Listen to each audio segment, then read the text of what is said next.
Hello, it's Nikki. Welcome to another character quest video. I wanted to say a couple things really quickly. So the Harbinger trailer is not going to be in this video because I recorded this well before that trailer came out. The trailer for the Harbingers will have its own little thing, so don't worry about that, but that is not going to be mentioned in this video. On to the table of contents. First up, we have the story quest. Then we're going to have our demos and trailers.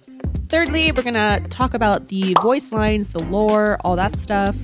Listen to everybody speak about Child and Child Talk 2. Then we're going to have theories, then the character log. And this is when I talk about Child in depth. So if you want to wait to the end for this or skip to this part after watching the story quest, you're welcome to do that because I really go in depth talking about this freaking man. So yes, I hope you enjoy. On to the video. 旅人、気をつけた方がいい。今は観光に向いてない。I'll be fine. なんかあったのか？ああ、出るはずのない遺跡守衛が出没してるとの目撃情報が多数届いてるんだ。それらの出所を調べたところ、ある遺跡から突然出てきているということが分かった。誰かが起動させたってことか？わからない。まだ情報が少ないんだ。それに、Well, we can go あの take 遺 care of 跡 it. はかなり不気味で、中からカラカラっていう音が聞こえる。本部の許可が下りるまで我々も探索できないんだよ。We won't be rude. We've already got in trouble with the law in Liyue. 確かに一般人が遭遇したら危ないもんな。心 Can I 遣い help? はありがたいが、それで貴殿が危険な目にあったら申し訳ない。Dude, こいつは we 強 will い be から心配 fine. ないぞ。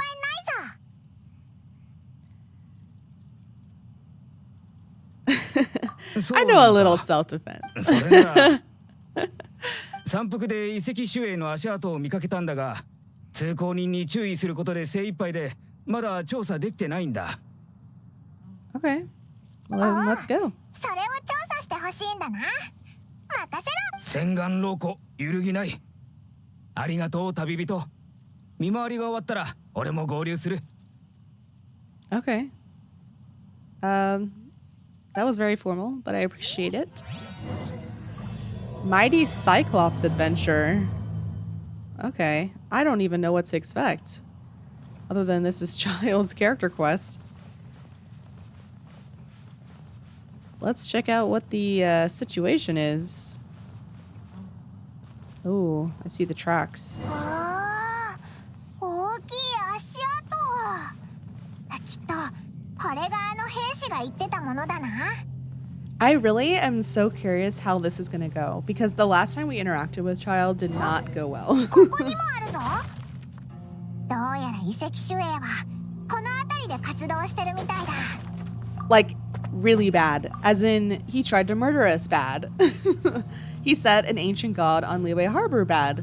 So, I don't know how they're gonna, 足跡がここまで。get us to like him in this あそこに遺 quest. 跡守衛がい I'm るぞ。 very doubtful. Well, it is just sitting there. Peculiar. Defeat the Rune Guard. Alright. I don't see any other ones around.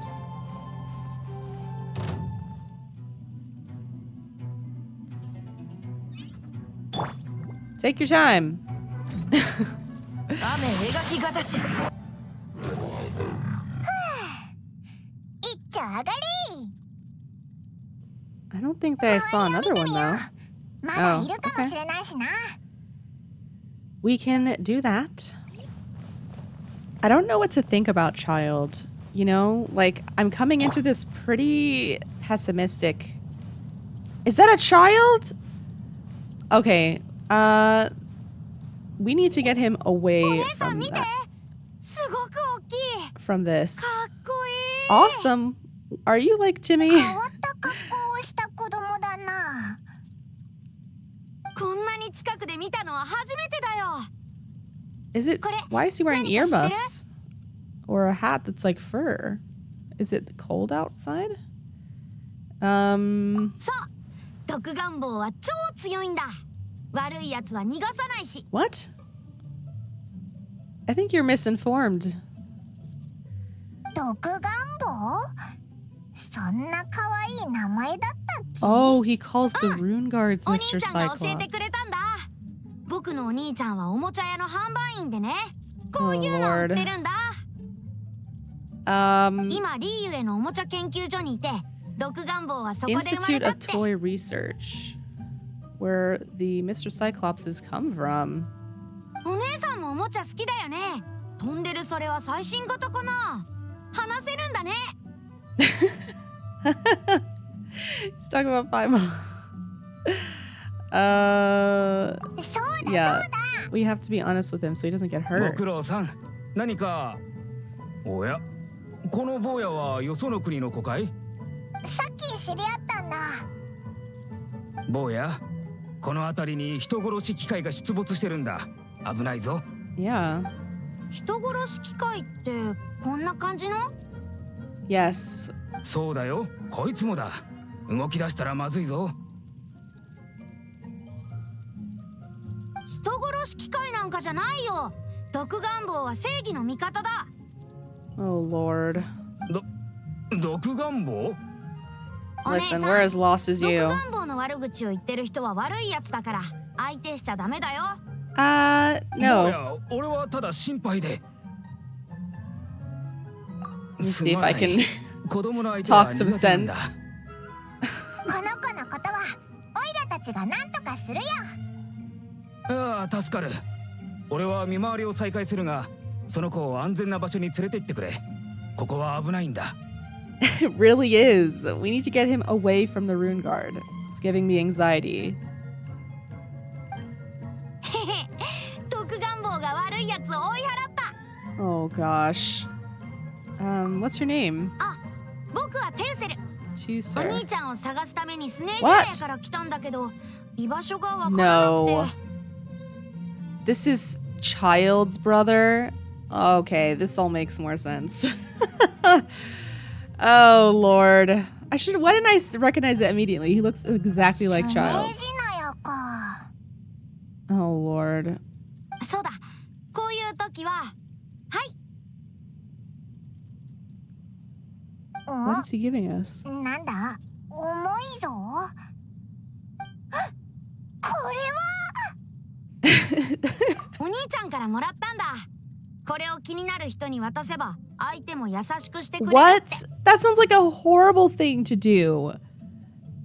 He's more likely to get すごい robbed. 理屈だな。 What the hell? これでスネージナヤからリーユへまで来れたのか。テウセルはお金持ちの子なんだな。おもちゃ売りは儲かる仕事だったのか。We are gonna give this money back to 本 your. 当に？お姉さん、ありがとう。じゃあ、僕と指切りしてよ。指切り玄満、嘘ついたら氷漬けにされる。 You break a pinky 指切っ promise. た。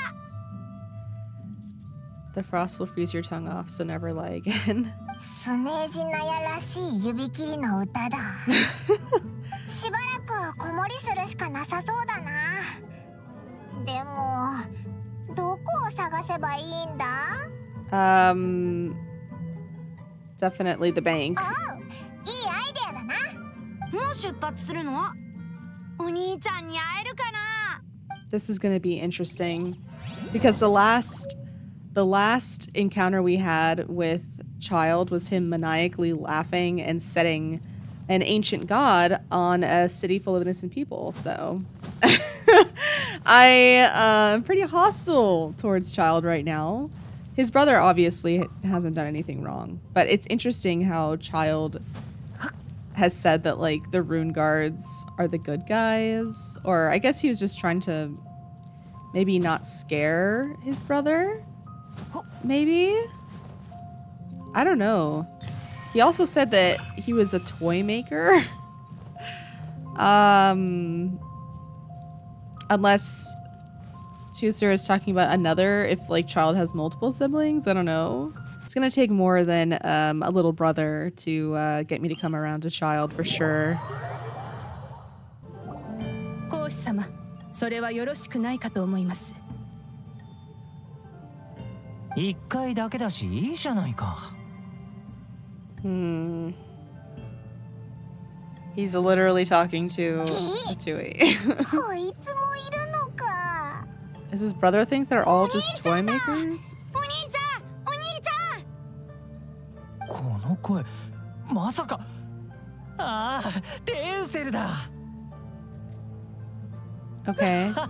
兄ちゃんへのサプライズかいテウセル。スネージナヤに戻らないと会えないと思ってたよ。トニ Okay. ャ、それからアントン、みんなはどう？元気かい？みんなお兄ちゃんに会いたがってるよ。トーニャお姉ちゃんは毎日お兄ちゃんの無事を祈ってた。 I wonder if they know what his 待って job テウセル、 is. どうやってリーユエに来たんだい？連絡も何もなかったぞ。お兄ちゃんが乗ってるかなと思っておもちゃ売りの船に乗ったんだけど、 What? 船を降りた後歩いてたら毒願望に遭遇したんだ。 This kid was just 毒 waltzing 願望が悪い around? やつを追い払って、それからこのお姉さんと一緒にここに来たんだ。 Oh my god. なんか兄弟揃ってモラをくれるんだな。 He could have been hurt or killed or 危 kidnapped ないぞテウ or セル。 robbed. 会えたのは嬉しいけど、もうこういう危ないことをしないと兄ちゃんと約束してくれ。 Well, at least he... あ、わかった。お兄ちゃんごめんなさい。怒ってないよ。心配してるだけだから。それにこの二人じゃなかったらもっと危なかったぞ。ちゃんとお礼は言った？ Hmm. ちゃんと言ったよ。やっとオイラたちに気づいたのか、お兄ちゃん。ごめんね。家族はいつだって最優先だ。どうか分かって Oh, I ほ don't し take い。 it personally. I それ still に今は very 敵対す much る理由も am ないし、 hostile. 立場上の問題は一旦忘れてくれよ。俺たち仲良くしてたじゃないか。No. A minor quibbles? あの件に関して俺たちはただの Upon 駒に過ぎない。後片付けは対局をしていた当事者に任せよ But you still... う。 Oh. 俺が気にしているのは俺たち Ooh, の I あの want 一 to 戦だけ argue. さ。 Ooh, I want to argue. You can't just dissuade もう一度や and るのか。 absolutely discard your entire, your whole... このタルタリア Part in 前 that と違って次は簡単に負けない Don't よ give me attitude. The only reason why I am not fighting you is because your fucking brother is おい、 here. 今からやるのか。 Oh, please do. 今回はいいや。子供の教育に良くない。喧嘩？お兄ちゃんはこのお姉さんと仲悪いの？ Mm-hmm. まさか。もう一度礼を言うよ。弟を送ってくれてありがとう。俺にとって大事な家族なんだ。そういえば聞きたいんだけど、テウセルのお兄ちゃんはおもちゃ販売員だよな。でもお前はファデュイ。うん。ああ、それは。What?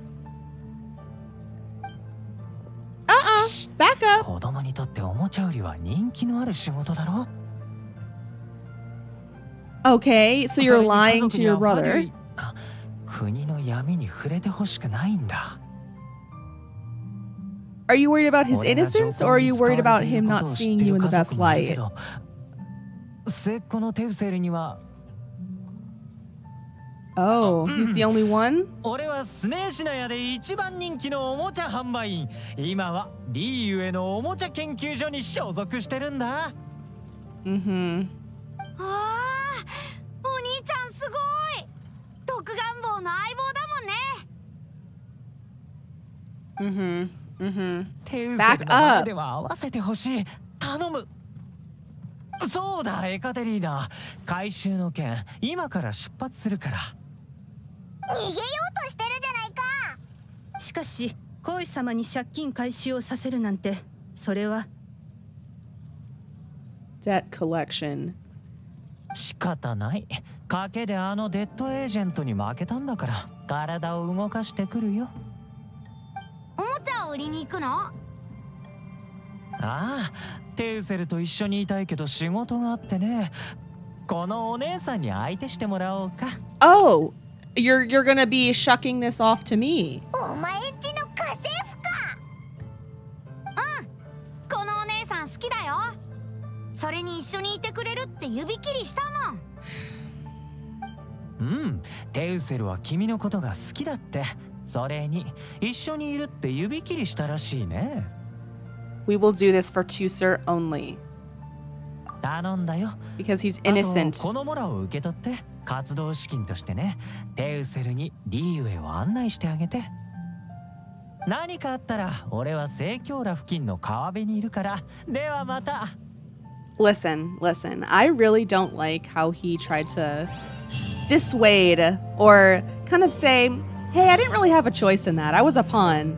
But you still did what you did. You still have to take accountability for your actions.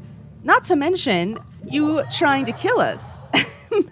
Was that just a part of your plan too? Was that just you were manipulated into doing that? I don't think し so. ばらく I don't think so. あいつの弟と一緒にいるか。Okay, let's focus on Tusser. ねえ、どこに行くの？どこ？ふむ。おもちゃ屋に行ってみるか？ And I know he was trying to bait Morax, and I'm sure Morax, if things had really gotten out of hand and we weren't there to save the day, and Ningguang didn't have the chamber, I'm assuming he would have shown up. I don't know. But Child didn't know that for sure. And people could have gotten hurt. People could have gotten killed. I don't like how he just like brushed that off. That doesn't sit well with me. あの色とりどりの羽みたいなものって何？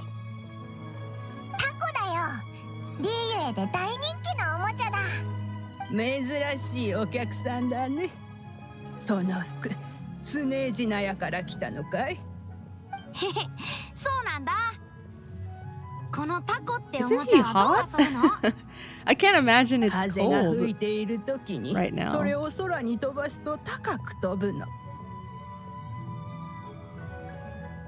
Okay. ああ、すごいね。独眼棒柄のタコはないかな？ Here we go. 独眼棒って。みんなに知ってもらいたいから独眼棒を飛ばしたいんだ。See, オーダーなら受け付けているけど Child attempting to で like も図面が lie to Tusser about this 僕が書い could た end up 独眼 getting 棒でいい？ Tusser actually ずっ killed. と持ち歩いてるんだ。それならやってみよう。でもオーダーメイドは高いけど。講師からもらった活動資金があるから大丈夫だぞ。また。 Oh, look at him でも looking at us out of the 無駄遣い corner は of 良 his くない eye. な。 He's so cute. だから活動資金だけど残ったお金は I don't want any of Child's money. It's not even his money, isn't it? Fatui money? Oh lord, here we go. Dang, that's an expensive kite. If we go like 11 something? うん Okay. まあ引き受けよう。ネギリに付き合う元気はないからね。さありがとう。ええ、任せなさい。次は万民堂に行ってみようか。 Okay. せっかくリーユエに来たんだし美味しいものを食べないと損するぞ。 I guess so. How picky of an eater is Tusser? Some kids are really picky eaters. They won't try any new food. いや、3名様かな？このレストランなんかすごい匂いがする。 Choking すご smell. い匂い。なあ、この万民堂定番の激辛料理のものかな？激辛？でも僕辛いの苦手。 Aw. それは残念だ。辛いのが苦手なんて人生の半分を損してるぞ。そんなにか？あと砂糖をいっぱいに入れて特製初搾りの植物オイルじゃないとダメなんだ。 Oh my goodness. He is very picky. 万民堂の料理は口に合わないだろうな。注文はそれだけか？他には Oh, he's being kind. He's gonna do something special. それって？万民堂の料理はみんなの口に合うからこそ万民それくらい満足させることができなきゃこのウー師匠も料理人失格だよ。料理人の執念を感じる。じゃあウー師匠に頼んでここで食べるか。先に言っておくがコース料理のカスタムは通常もちろんルリ亭や新月券ほど高くならないが有料のカスタムが流行ってるのかな。でも値段に関してはOkay.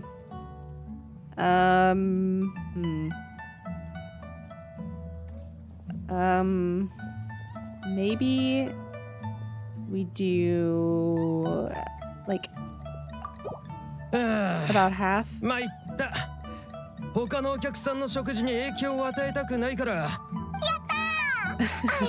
好きな席に座ってすぐできるからな。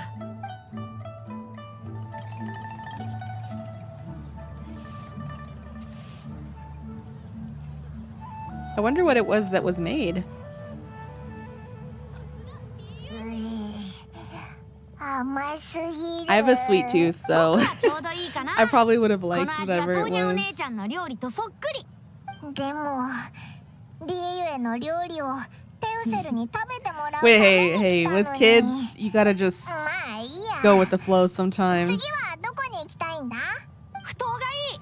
お兄ちゃんのことで頭いっぱいだったからまだ不当をよく見てないんだ。ああ、確かにリエユエコーの不当は面白いかもな。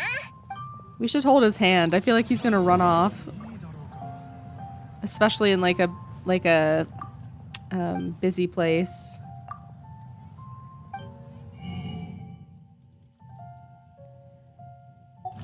Sorry, I was gonna see if maybe they added a recipe, like whatever Tuser's recipe was, but 形は精神と共にあれ。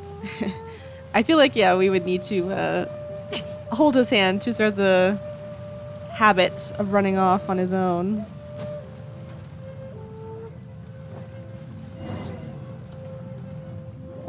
ああ、広いし賑やかだね。ここの波はずっとこうなの？凍ったりしないの？ Wow, no. リエユエの気候だと凍結することはないと思うな。今までは旅人のガイドだったけど、せっかくだからテウセルにも説明してやるぜ。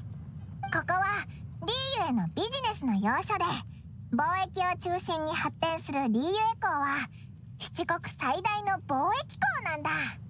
商船の他に漁船や貨物船もたくさん寄港して、その物資の補充とかそれも What, is she reciting a 積み上が paragraph すよ from な。 a book or something? Or copying what Zhongli maybe has said? 途中までしか暗記できなかった。オイラの言葉で説明するとだな。そう、この港はテイワットの口みたいなもんだ。各 Okay, 国の we're 船は just gonna み confuse ん him. なこの口に入る。その後港は船や貨物を食べて、最 Oh 後 lord. リーユエ港はお腹いっぱいになってモラがいっぱいってわけだ。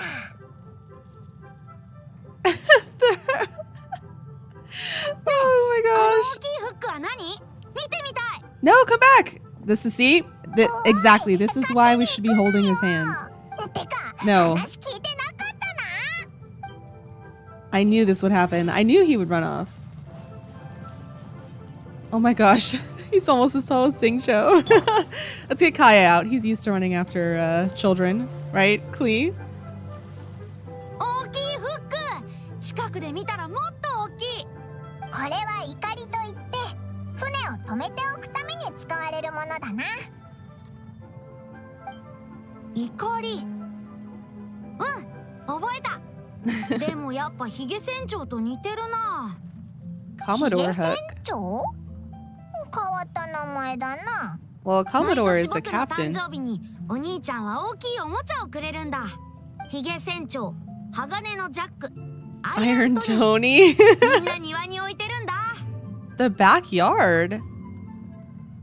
そうだよ。だから持ち歩けないんだ。残念。That's really sus. Are they like machines there to protect them or something? それを黙認するスネージナや。 I don't think they're toys. 遺跡守衛を Considering おもちゃだと思う Tooster's テウセ definition ル of の a 気持 toy ち is a も rune わかる guard. な。でも一番好きなのはやっぱり毒願望。今回お兄ちゃんと会う以外に一番したいのは毒願望と遊ぶことなんだ。 He's gonna get injured. He's gonna get killed if he's not told the お truth. 魚が売ってる？見てみたい。 There he goes. 勝手に行くなってば。 Yes, we need to be holding his hand. Standard protocol when you're with kids in public. お魚屋さん？リーユへのお魚はこんな感じなんだ。誰の魚が小さいって？若いのにもう冷やかし覚えてるとはな。 He didn't mean it, sir. He's だ just... から気にしないでくれ。 Oh, there we go. でもさ、ここの魚は十分大きいと思うけど。パイモン200匹分くらい？ Dang! What? 故郷の伝説に出てきたお魚でね、とっても美味しいんだ。 Like a この sea 話をした serpent ら or お something? 兄ちゃんは海に出てお魚を捕まえに行ったんだ。 What? 数日後、お兄ちゃんがそのお魚を肩に担いで戻ってきてね、すっごい嬉しかったな。それ本当に魚？冥界巨獣とかじゃないよな。ねえお姉さん、あそこの船を見に行こうよ。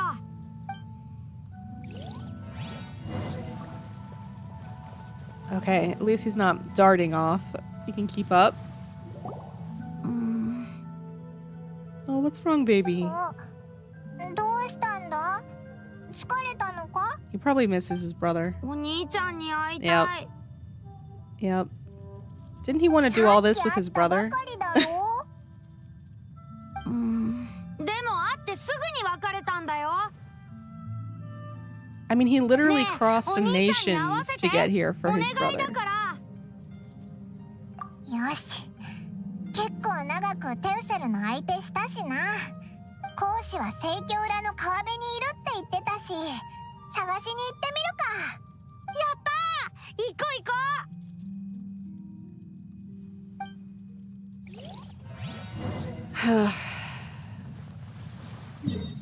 I have very conflicted feelings right now.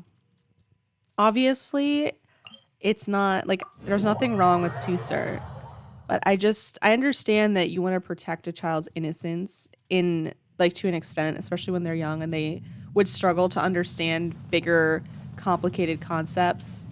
But I think you can at least, if you don't want to tell Tusser that rune guards are like ancient machines from a dead city that attack people, you can just say that they're dangerous and that they shouldn't be approached. You don't have to lie, I guess, and go in the direction of like, oh, they're toys, because that's like the absolutely wrong thing to say to a kid when you're trying to protect them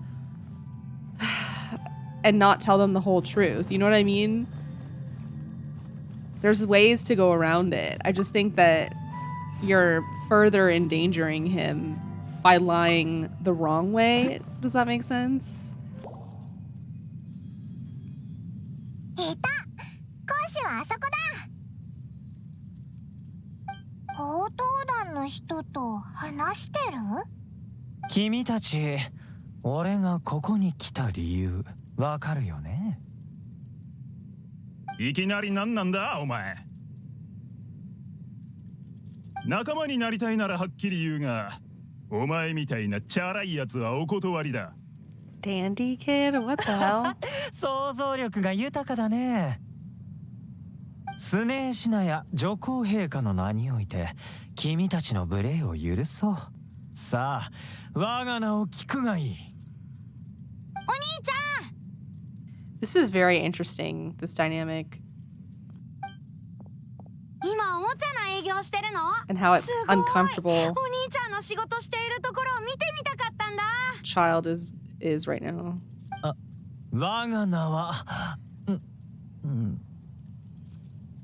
Yeah, what are you gonna say? スネージナやトップのおもちゃ売りだ。 Dang. Dang, he's committing to the lie. かっこいい。なんか俺たち舐められてないか？ Pretty boy. で、どうだい ?3 ヶ月前に出たスネージナヤのおもちゃ、値段は、60万モラ。一括でお願いね。おもちゃ？いくらだって？その金で医者に見てもらうつもりか？ほら、やっぱおもちゃ販売員がいるとみんな楽しくなる。もう一度言うよ。スネージナヤのおもちゃ、3ヶ月前、60万モラ。一括で。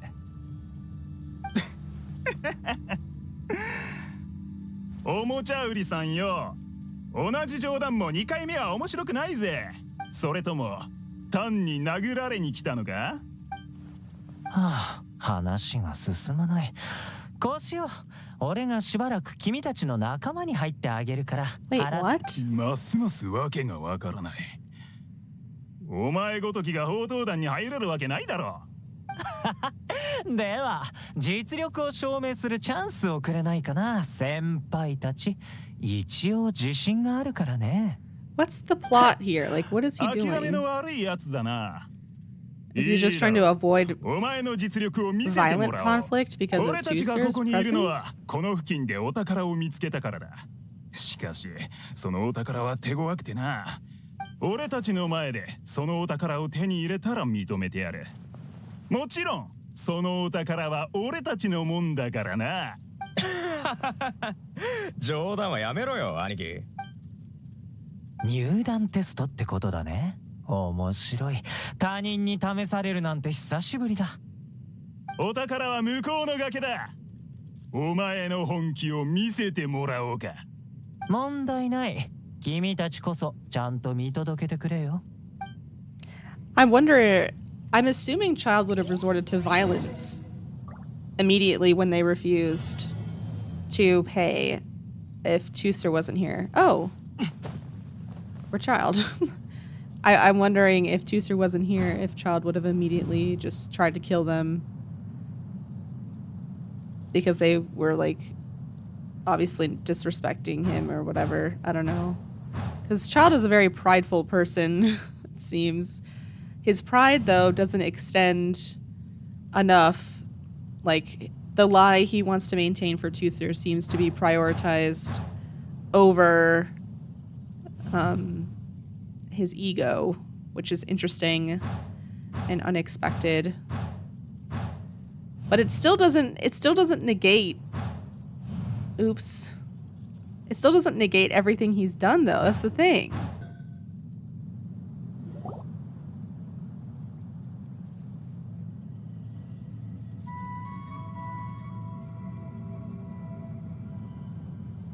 取ってきたよ。はい。どうだった？悪くないだろ。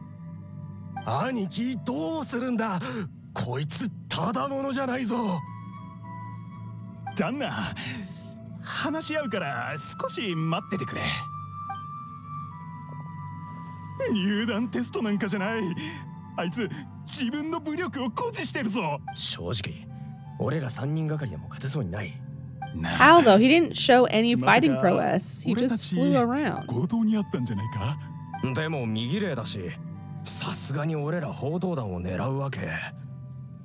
まさか何か裏が。スネージナや3ヶ月60万。3ヶ月前に兄貴がスネージナやの銀行で60万借りた件。借金を催促しに来たってことだな。それはな、顧客のプライバシーを守るために業界用語にこだわる業界もあるが。確かに催促されるのは恥ずかしいしな。Oh my god. プロ、まさにプロだ。敵に回さない方がいい。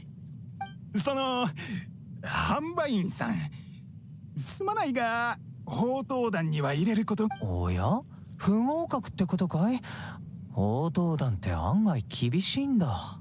いやいや、音田に会えるにはもったいないってことだよ。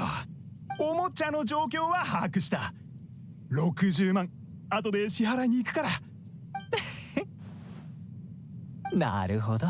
では毎通りお金さえもらえればみんな喜ぶ。そうだね。はい、まさにその通り。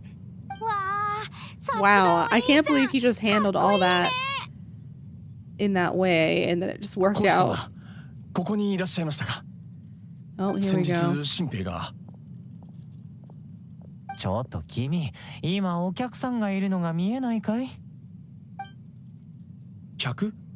あ、失礼しました。ただ本土からの新兵がリーユエに到着しまして指導のご準備を。今から？今ちょっと。Oh, he doesn't want to?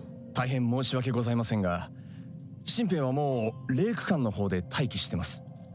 執行官の指導により女皇陛下のご意志の洗礼を受けてもらうルールですから。 Oh my god. 今リーユエにいらっしゃる執行官は皇子様のみ。みんながあなた様を待っています。 Very わ interesting. かったわかった、行くよ。こっちの話が済んだらすぐ行くから。お兄ちゃん、また仕事？そうだよ。故郷から来た新米販売員たちが兄ちゃんの指導を待ってるんだ。わあ、すごい。僕もおもちゃ販売員になりたいから一緒に行ってもいい？それはテウセルにはまだ難しいと思うよ。そうだ、旅人のお姉さんに遊んでもらおうか。 Oh my gosh, here we go.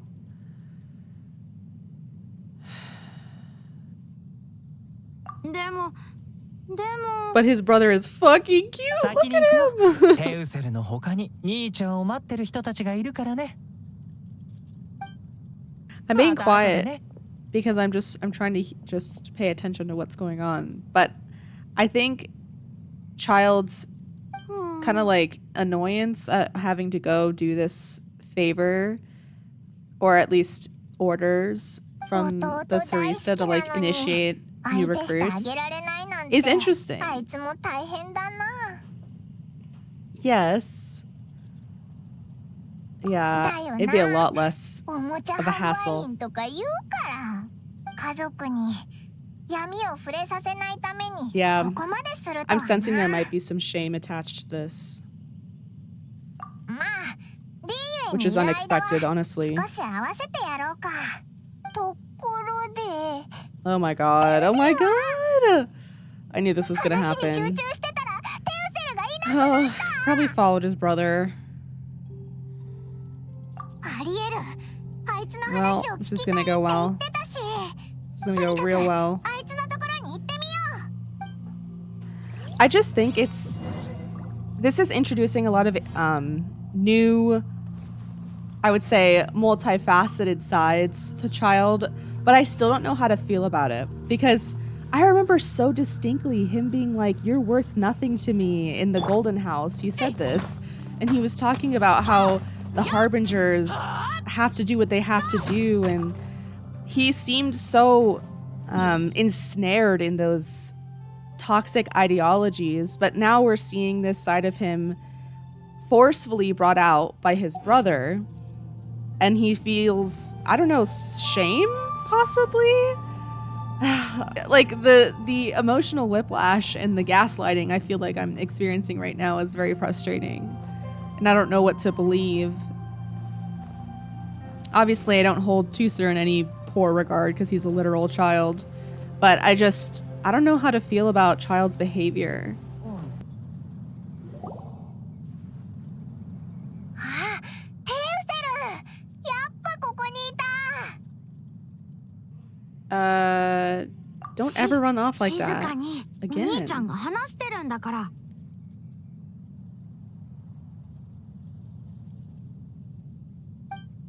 今日から女皇陛下への誓いをもとにスネージナヤに勝利をもたらしてもらう。極北の寒波のようにスネージナヤパレスの氷のように敵を骨の髄まで凍らせるんだ。女皇陛下は君たちの忠誠、冷酷、そして慎重さを期待している。なぜなら俺たちが向き合う挑戦は厳しい。例えば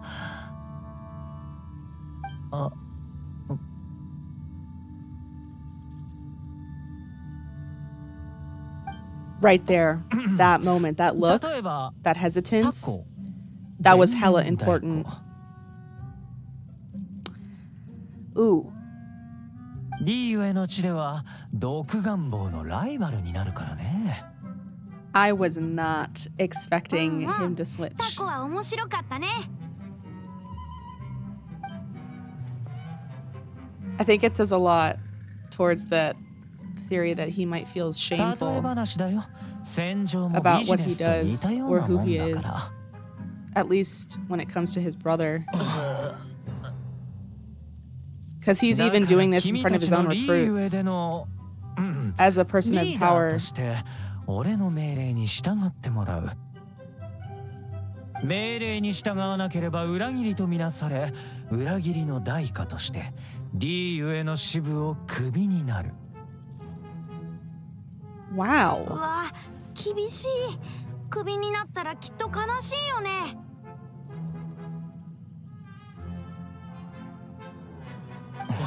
It's interesting that his brother is holding him to different moral standards and that Child isn't willing to cross that line. なら、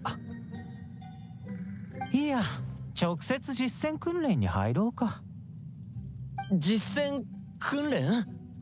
だって、強い体は実績にもつながるからね。おい、今執行官様が実践訓練と言ったか。執行官様が自ら指導してくれるのか。信じられない。俺らみたいな新兵本当に大丈夫なのか？どう？問題ある？いえ。いい返事だ。さあ、かかってこい。I'm surprised where he's gonna be fighting. Oh, okay. Oh. Oh wow. Okay, so he has. I thought he was a bow user. Oh. It switches. Oh shit. Okay. I hate the ice tubbies with an absolute burning passion. It's my least favorite enemy in the game. I don't care how difficult other enemies are. The ice tubby is the worst of them.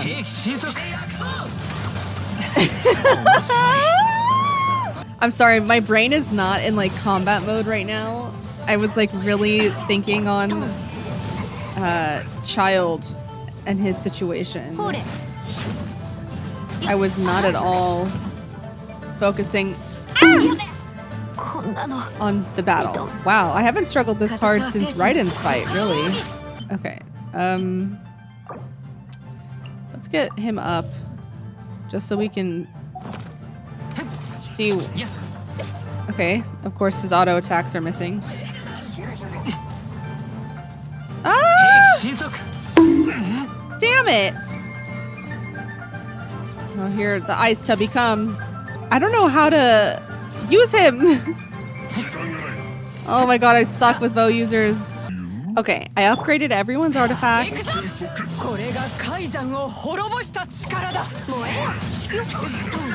So we should have a better time of this go around. Okay, I wasn't using Child because I literally... Are we stuck? What's going on? I wasn't using him because I don't know how to use him very well, and I'm really uncomfortable with bow users.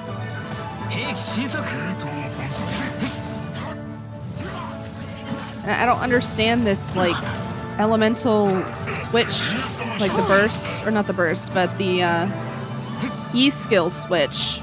I don't understand it! Okay.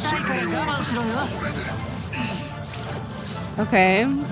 His ult seems powerful.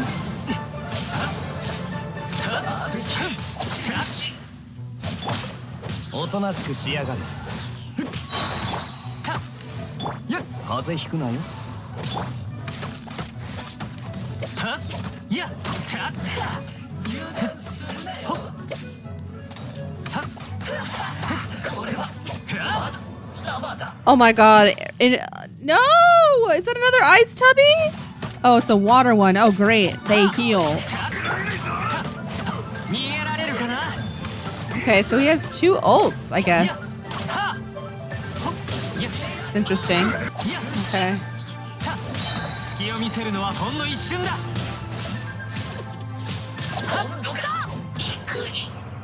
Wow, that was a pain in the ass. これで言いたいことは分かったかな。はい。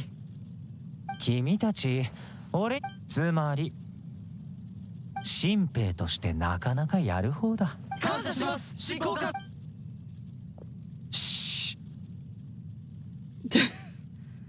とにかく健闘を祈るよ。スネージナや上皇陛下、そして解散。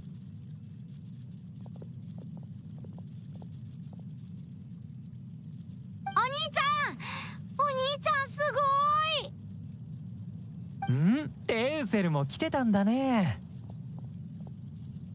Oh, like you didn't see us. 旅人と一緒に防除旅館に遊びに行ったと思ってたよ。うわ、しらじらしい。That was horrible. I did not know how to properly use him at all. 言っただろ。強くなるためなら何でもするって。And you had literally my whole team's もう help, あの時の俺 child. じゃないからさ。それって I don't 魔 know 王嘘のこと if I かな trust that. 体に重い負担をかけるからね。いざという時にだけ使うんだ。黄 Oh, 金屋で使った後、まだ傷が完全に治ってなくてね。interesting. それに淑女じゃないから、新兵相手に使ったりはしないさ。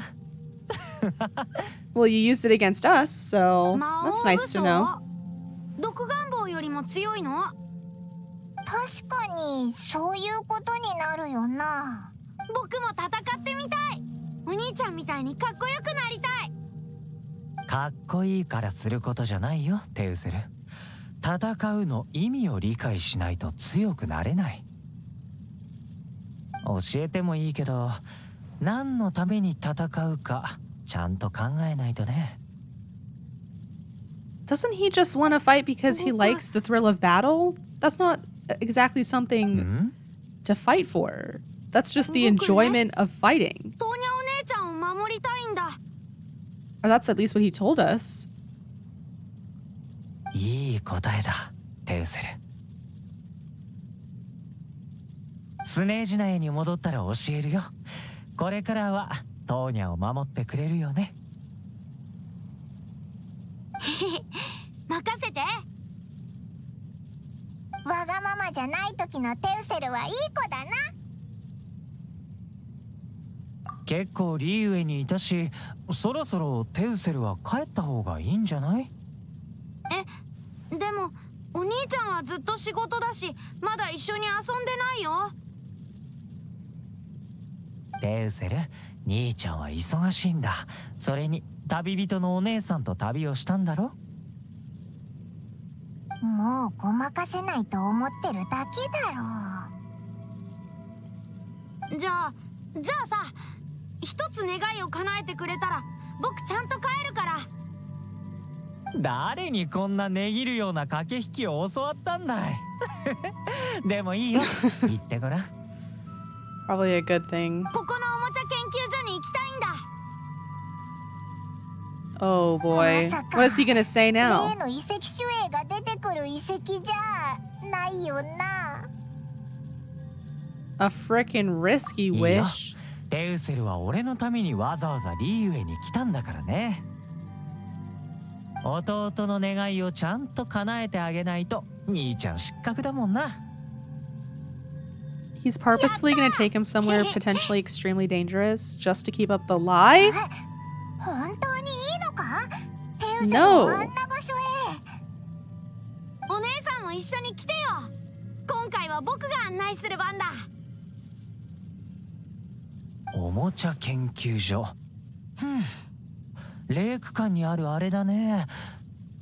旅人、君は子供の夢を壊すような人じゃないよね。また兄弟攻撃だ。Only because I don't want to see Tooser hurt. I'm sorry I'm being more quiet than usual, but I get really quiet around people in like IRL that I don't really trust. So it's kind of bleeding into how I am around Child, because he honestly left me with one of the worst impressions when we last met him. So you're just gonna have to forgive me a little bit, because I really am so at odds with myself, and like I just don't know what to think, because sure, he's like really different around his brother, and he's taking things to pretty extreme measures to keep up this lie that I don't think is that great of an idea. I don't think it's good to lie to kids in this way. I understand wanting to save kids from having to confront issues they're not ready to confront yet, but I don't know. This is I don't know if this is fully right. さあ、ここがリーユへのおもちゃ研究所だよ。着いた。中から機械の音が聞こえる。すごーい。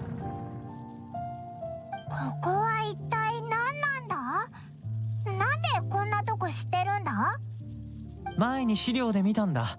ここは博士のおもちゃ研究所ってところかな。Okay. 博士はファリュイの執行官。古いものをいじるのが趣味でね。この遺跡は遺跡守衛を研究する The ために改 crazy 造されたんだ。 fucking harbinger who experiments on children. We're going to be taking your kid brother to one of his laboratories? いや、 Can someone explain to me how that makes any sense? Why is that a good idea? 単に研究対象なだけだよ。 Are you sure about that, child? Nothing more? おそらく博士がここに飽きた I から don't だろう think that's the ね。 case. またも性格の悪い執行官だな。 A bad attitude. He fucking experiments on children. I would say he has a little more of a bad attitude.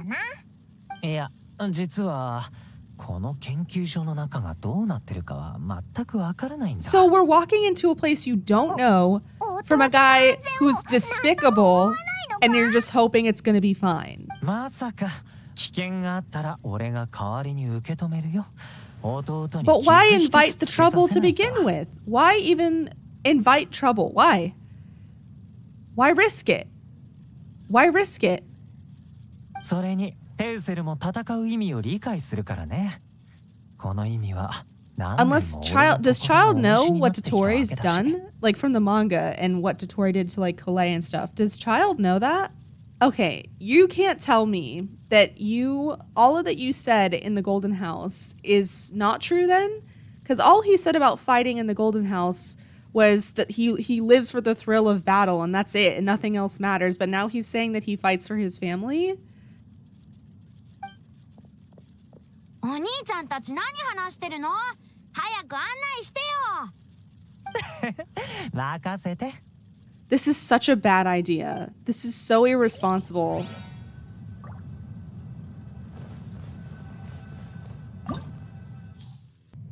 お兄ちゃん、毒願望は人殺しの機械だっていう人がいるんだ。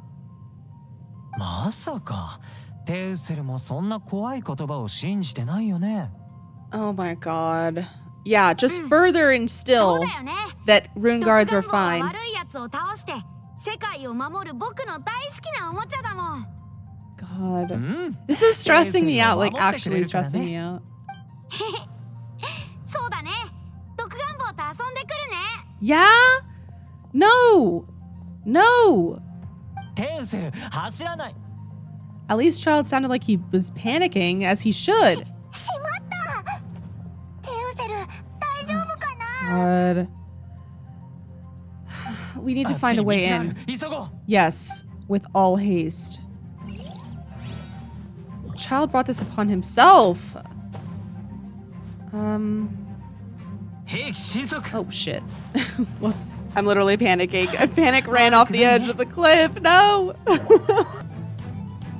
Oh my god, there's so many of them in here.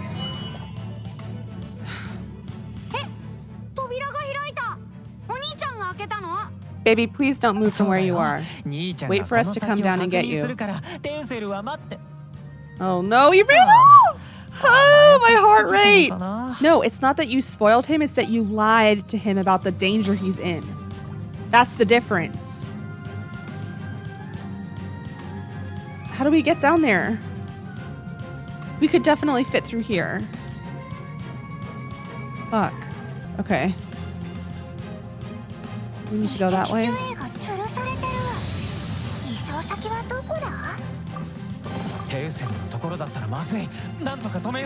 Oh, now you sound concerned? We shouldn't have come in here in the first place, child. テウセル、前にあるブロックは見たかな？力になってほしいんだ。え、僕お兄ちゃんの力になれるの？当たり前だよ。3つ数えて一緒に触れるぞ。3、2、1。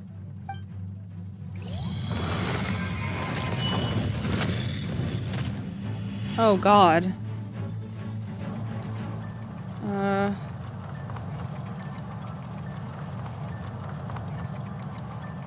Oh, I see. Oh shit. Okay. 当たると羊になる魔女ビームだ。気をつけるんだぞ。 He's sounding increasingly more and more panicked, which is reassuring. Ignore the 2 dead characters, please. Took me way too long to get over. Because I have horrible timing, but I'm also kind of panicking right now because of the child in imminent danger. はあ、やっと合流できた。テウセル、怪我は？怪我してないよ。楽しく。 Oh my god. We need to tell him. この先は大きい部屋だ。毒ガンボウたちの部屋かな。 Child, you have. そうだね。広い部屋だし。He knows he fucked up. That was a look of utter shame. え、今？でも。兄ちゃんはね、サプライズを用意したんだ。え、サプライズ？後で探してごらん。でもその前に目を閉じて60秒数えないとダメだぞ。わかった。60秒長いね。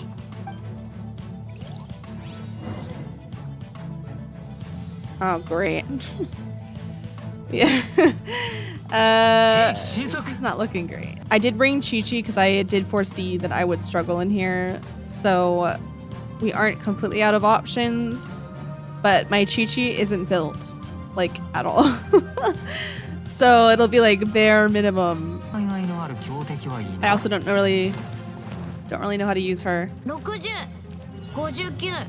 Oh shit! In 60 seconds? 急いで処理しよう。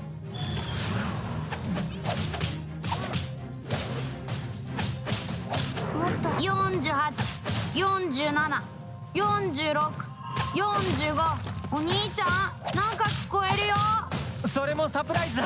楽しみにしてて。16、12、10。テウセル、ちゃんと数えないとダメだぞ。Oh my god. 15、14、13。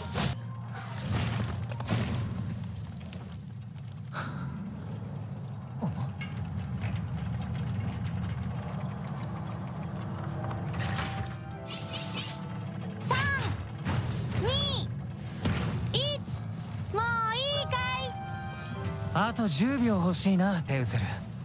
まだ隠れきっていないんだ。 Still hiding indeed.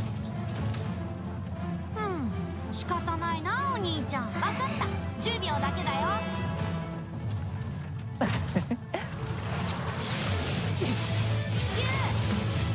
9、8、7、6、5、4、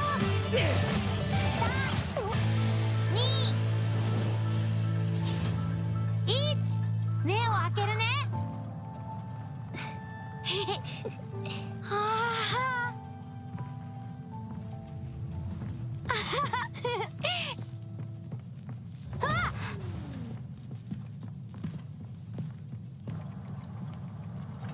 Wow.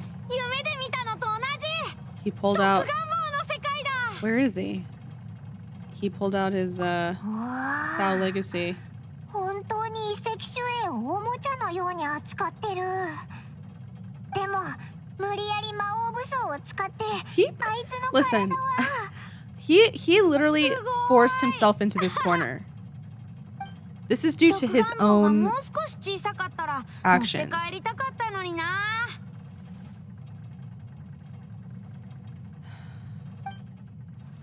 あれ It's not technically my Oni-chan place to wa? tell him either. It's not お my 兄ちゃん brother. どこに行ったの？かくれんぼしてただろ。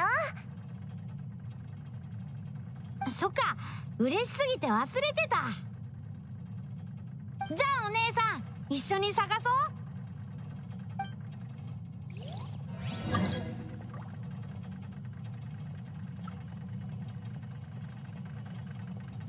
He's just running around. He doesn't see him.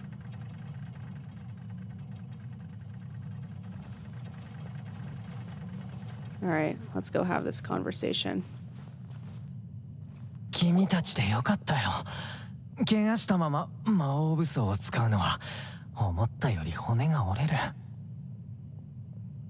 さすがにこんな格好悪い姿はテウセルに見せられない。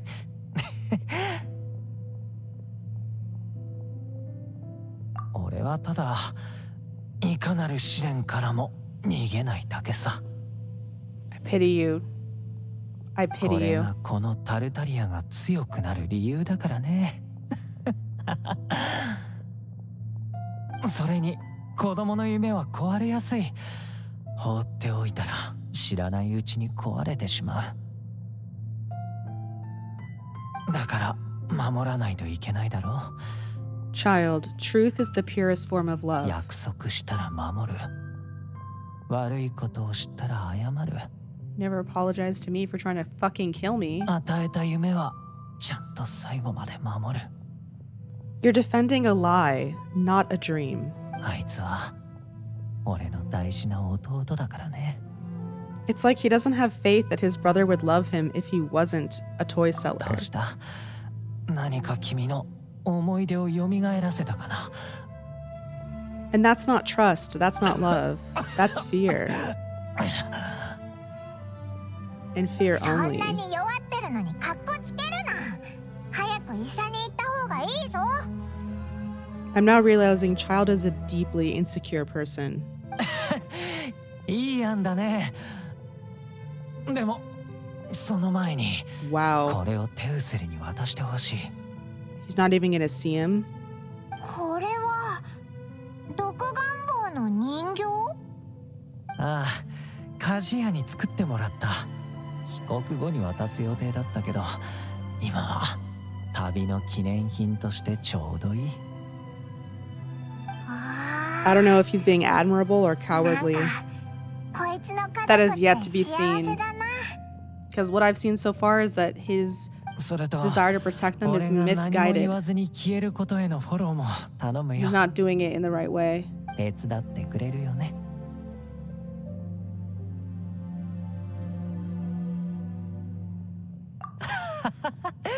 指切り玄満、嘘ついたら氷漬けにされる。指切った。懐かしいな。テウセルに教えてもらったんだね。うん、頼んだよ。Lumine is being far more forgiving than I'm comfortable being. I understand that Child feels he must protect his brother, but this is way more complex. This is simultaneously very selfish and selfless at the same time. ど Of こ Child. にもいない。お兄ちゃんどこなの？ He's gone. 本当に？どこにいるの？だから慌てて仕事に戻ったんだ。うん。そっか。それはいいことだね。もっとお兄ちゃんと一緒に遊びたかったな。あ、これ。こういう独眼棒もあるの？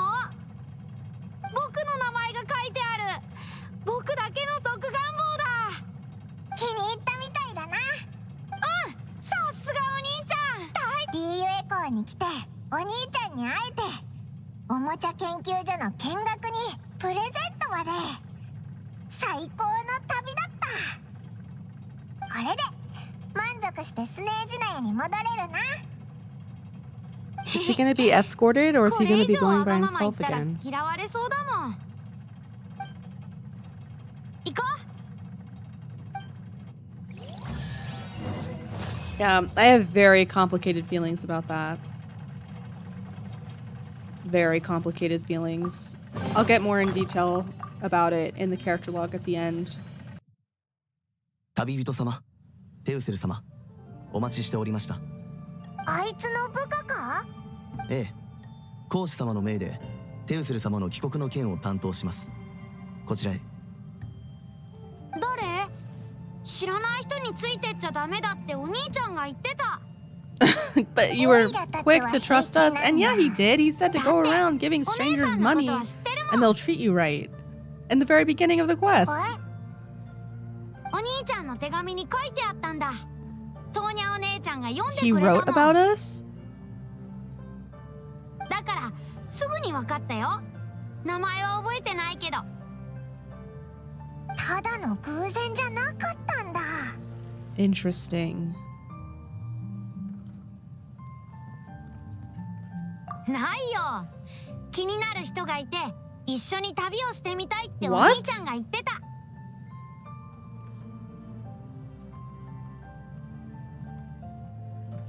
テウセル様、スネージナヤ行きの船がそろそろ来ます。行きましょう。もう？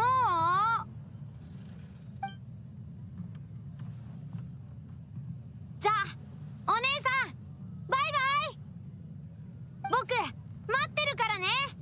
絶対ス Oh, ネー we're ジナヤ coming に to 遊びに来て Snezhnaya. ね。する。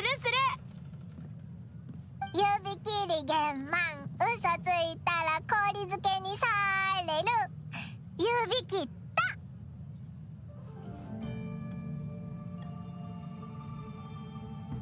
へへ、約束だからね。気をつけてな。またな。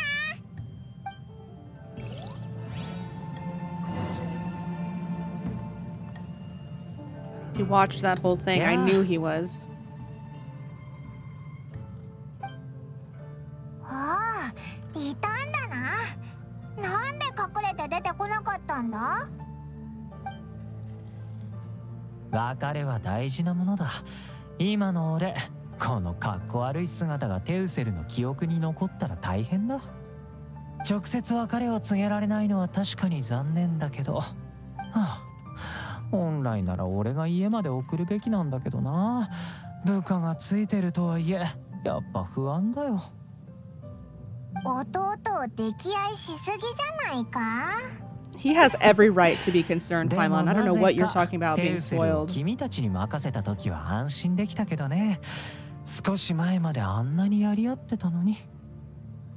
We what? Say it out loud. 謝礼を忘れるところだった。今回は君たちのおかげで助かった。I don't want his money. わかってるじゃないか。 We're taking it? Is there an option to それ just... と約束も忘れないで。いつかまた俺と勝負してくれ。I don't wish to fight you unless it's to the death, so... I'm not gonna lose to you whenever that happens, if that's something you would like to happen. I'm not gonna fight this guy for fun. 今度勝負した後、 Too much 君 trauma. たちをうちに招待しよ My home? う。トーニャとアントンを紹介するよ。 He wants to bring us into his 俺の自慢の home? 家族だ。テウセルとの約束もあるしな。テウセルもきっと楽しみにしてるよ。ああ、楽しみだな。君たちとスネージナヤで会う日が。What an ominous way to end that. Wow. Okay.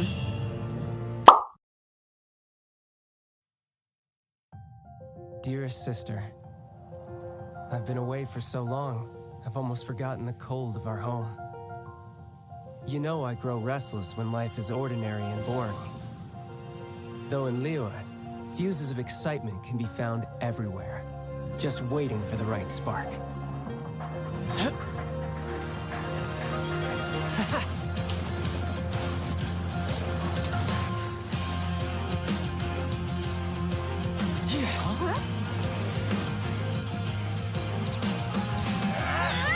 Come at me!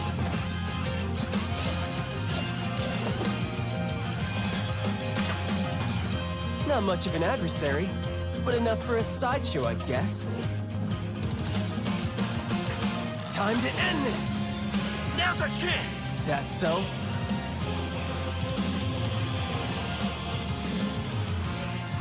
If you were smart, you wouldn't charge into unknown danger.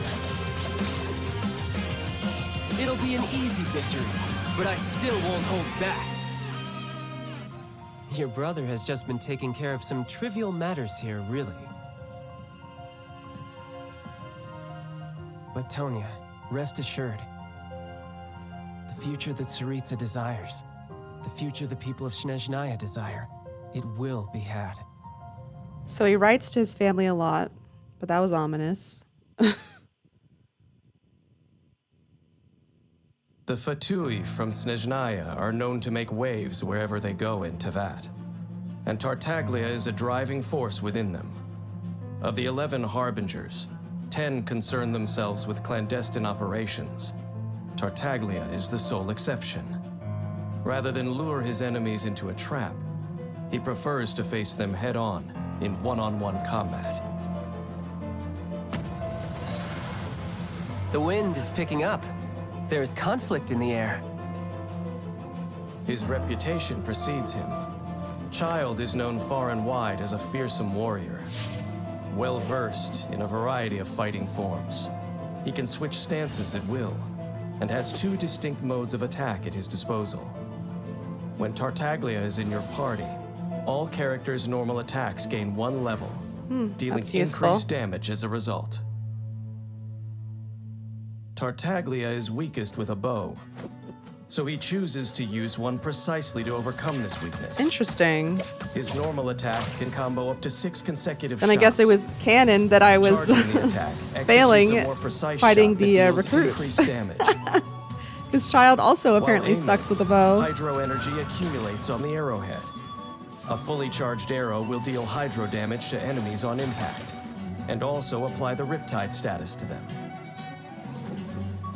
When an enemy is affected by Riptide, further hits from Tartaglia's fully charged arrows deal multiple bouts of area of effect hydro damage. Oh. Also, when Tartaglia defeats an enemy affected by Riptide, it causes a hydro burst, which applies the Riptide status to nearby enemies. Okay. Unlocking the talent Never Ending extends the duration of Riptide. Faced with a strong foe, Tartaglia will reveal his true might. When he casts his elemental skill, he summons weaponry fashioned from pure hydro, dealing hydro damage to surrounding enemies in the process, and also switches to his melee stance. In this stance, his normal attack now combos up to 6 consecutive hydro slashes. Charging the attack consumes stamina and releases a 2-slash flurry, dealing hydro damage. In melee stance, when Tartaglia strikes an enemy affected by Riptide, he deals area of effect hydro damage. Oh. Tartaglia exits melee stance when his elemental skill is cast again, or after a certain time has elapsed. He then returns to his ranged stance, and his elemental skill enters cooldown. The longer Tartaglia spends in melee stance, the longer the cooldown time. Oh. After unlocking the talent Sword of Torrents, when in melee stance, if Tartaglia deals a critical hit, the Riptide status is applied to the enemy. Depending on Tartaglia's stance, his elemental burst will unleash one of 2 different attacks. Riptide! Okay, these are the 2 ults. In ranged stance, Tartaglia swiftly fires a hydro-imbued magic arrow ahead of him, which deals area of effect hydro damage, and also applies the Riptide status to enemies. Afterwards, Tartaglia regains some of his spent energy. shouldn't let your guard down. In melee stance, Tartaglia performs a slashing attack with a wide area of effect, dealing substantial hydro damage to all surrounding enemies. And if the elemental burst hits an enemy affected by Riptide, the Riptide effect will be consumed in a hydro explosion, which deals area of effect Oh, hydro wow, damage. okay. Tartaglia is a formidable warrior who lives for the heat of battle. He chooses his moments to attack and retreat, and is tactical when selecting his mode of attack. This is what makes him so powerful. Faced with a single opponent, start by firing at them from a distance to apply the Riptide status. Then, enter melee stance and go in for the kill. Use fast and frequent attacks to trigger Riptide effects and deal immense damage. Against groups of enemies, build up energy in advance, and unleash an elemental burst in ranged stance to apply the Riptide status to the group. Oh, I see. Then enter melee stance and attack the enemies affected by Riptide, hacking away at their health, while also restoring Tartaglia's energy. Wait for an opportune moment to unleash another elemental burst and take them all out in one go, bringing the battle to a clear-cut conclusion. Got it. Few know where Tartaglia acquired his fighting skills before becoming a Harbinger. Nor do many know where his lust for combat originates. There is a dangerous secret to the martial legacy he inherits, but it is one that even he himself does not fully understand. Oh, Since becoming what? a Fatui Harbinger, fighting for the Tsaritsa is his new motivation as a warrior. Child is the Tsaritsa's weapon of war, and he stands for the might of Snezhnaya. An icy storm is starting to blow towards the other nations. Brace yourselves. Tevat is about to get cold. Well, we'll be there to stop him and her if need be.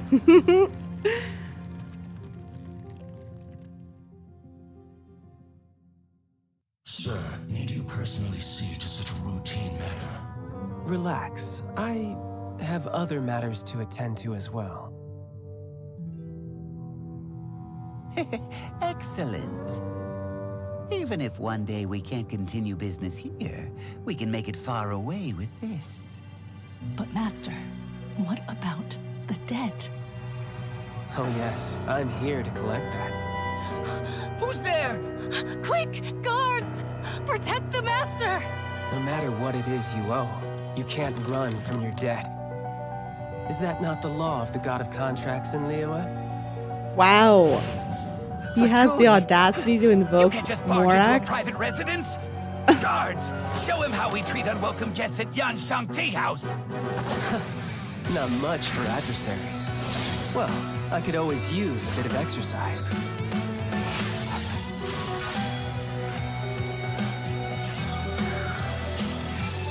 I never would have thought that an ordinary person had a sigil of permission in their possession. Oh, this is how he got it. Your job is debt collection. Yet you failed to check what This is how he treasures got you the possess that you sigil might that he collect. gave to us in the Liyue quest. Enough. I'm pretty Let's sure. go. Interesting. Okay. I always wondered how he got his hands on that.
Boats are made for transferring commodities back and forth, and those that come across Liyue tend to stay a while. So it is where many things come to settle.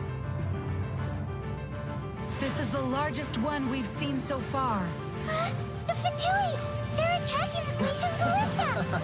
Let's see. Will the nation that has lost its deity be swallowed up by an ancient malice once more? Farewell, old friend. So this must have been the... I am the least adept with the bow, and that is precisely why I must master it. trailer for the Shouldn't let your guard down. Nothing can be accomplished without rules. Wow, for the Liyue Archon quests. So I guess Zhongli and Child were released together. Think you can bully me? Pyrotechnics! Oh yeah, rock on! Gee, Luke! Oh, I can't stand him. What? Special!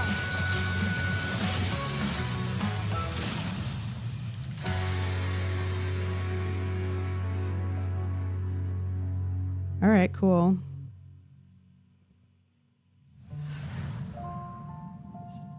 Oh, that's the event. I will be watching that, by the way. I'll be watching all the past events.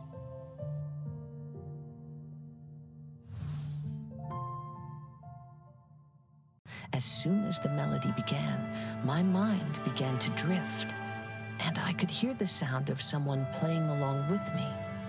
Come, try it for yourself. It's all yours.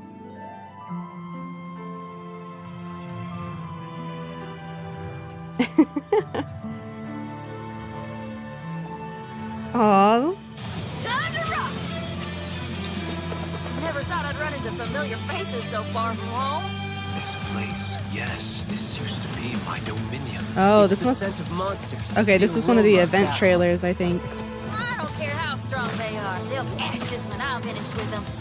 Please, allow me to assist you in battle with Shikifuda and Onmyoto. Ah, the monsters here are strong. Fierce fighting awaits us. It would appear that this place is some sort of combat training ground. There's nothing but fighting and slaughter to be had here. Now that we're all here, what do you say we get to the bottom of this? Where are we headed this time? Oh, wow. Guess Toma was new Don't get too close. when this event released. Here's backup.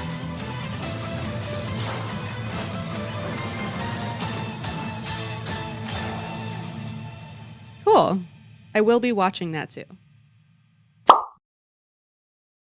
Okay, Tartaglia, or Child, also known as his codename Child. Okay, is the 11th of the 11 Fatui Harbingers, following danger wherever he goes. Okay.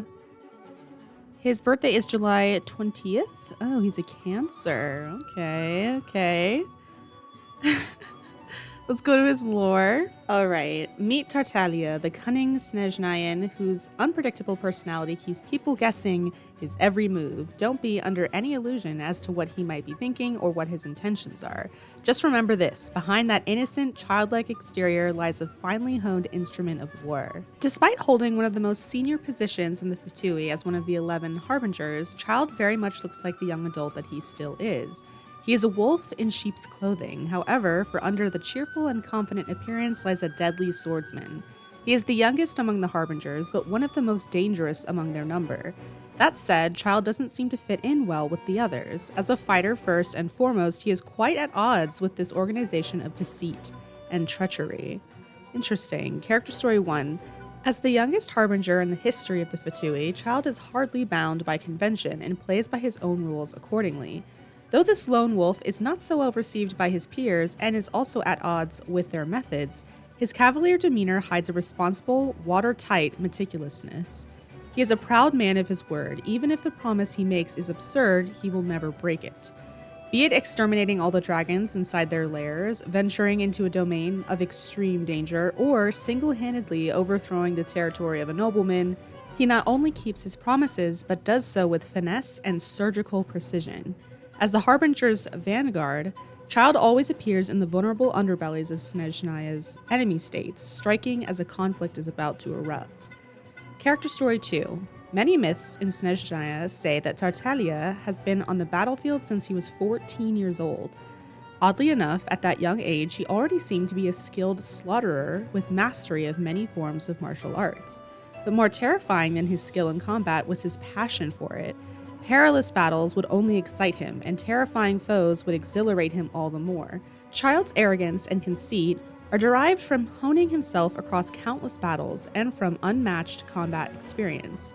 On the other hand, because they fret about the way his quarrelsome personality tends to invite unwanted trouble, the other Harbingers constantly try to get him sent on missions to places as far from Snezhnaya as possible so that they can avoid the fallout.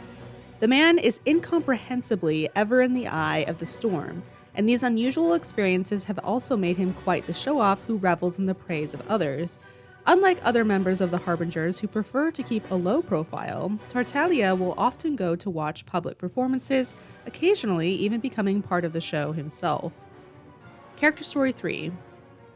Ice fishing has been one of Tartaglia's hobbies since childhood. In those days, he was known neither by the names Tartaglia nor Child, as the Fatui call him, but as Ajax, named by his father after some hero's tale. He and his father would cut holes open upon frozen lakes before sitting beside them and tending to their fishing lines.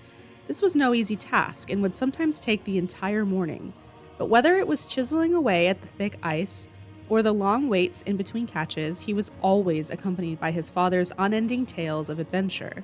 These were stories of his father's adventures from when he was young, and they became the future that Tartaglia secretly envisioned for himself, so he would pay close attention, putting himself into the shoes of the protagonist of those tales, immersing himself fully in them even as they waited for a fish to bite. Even after leaving home, Ajax, later to be known as Child Tartaglia, would keep up that hobby of his. No longer accompanied by the stories of bygone days, fishing instead became an opportunity to train, to hone in his endurance and reflect on combat techniques. Such long periods of meditation to refine his skills swiftly relegated the question of a successful catch to irrelevance. Character Story 4. Unlike what the rest of the world may think, Tartaglia was not born with his exceptional skills in battle, but he would never speak to anyone about that critical, fateful encounter of his. When he was 14, he fled his monotonous life at home with nothing but a short sword and a bag of bread in hand. That 14-year-old boy got lost in the snowy forest. Pursued by bears and wolf packs, he lost his footing and fell into a bottomless crack in the earth's surface. There, he witnessed the endless possibilities of another ancient world. There, he would meet a mysterious swordswoman. Or perhaps one should say that this dark realm had sensed the burning ambition in this boy's heart. This darkness was something that the Harbinger Child would never again delve into. In those 3 months, the swordswoman taught Tartaglia how to pass through the abyss unhindered and, more importantly, nurtured the ability to stir up endless havoc from within Ajax's trouble-mongering nature. No one knew what happened within that darkness during those 3 months, nor would Ajax ever speak of this to anyone. When his worried mother and sisters finally found him in that forest, only 3 days had passed in this world. Thus did Ajax's first adventure end with his now rusty short sword in hand. This would mark the end of his youth and the beginning of his days as a warrior. By the time he returned home, the young man was no longer the same. He was no longer frightened and hesitant, but had become frivolous and confident. He acted as if the world revolved around him, as if battle existed for his sake. Conflict often brings about change, and this capricious, incalculable change attracted Ajax like a revolving kaleidoscope. In the eyes of his father, that third son that he had so worried about had changed for the worst, bringing much uncalled for havoc to the seaside village of Morpesok? Or perhaps it would be more accurate to say that Ajax had become a nexus of strife, for no matter where he went, fights and squabbles would follow, and he reveled in it. Ultimately, after a huge brawl was pacified with some difficulty and with some near-fatal misses, his father had no choice but to hand his beloved son over for conscription into the Fatui. He hoped that the strict military training of the Fatui could hone his son's temper, but wound up watching fully armed troops getting the stuffing beaten out of them by a mere child. This was a great disappointment to his father, but it also caught the attention of Pulcinella, the fifth harbinger. Shocked by Ajax's great strength and curious about how he invariably became the eye of a vortex of discord, Pulcinella inducted Ajax into the Fatui under the pretext of meting out punishment, ordering him to start from the bottom and take up the duty of serving the Sarista.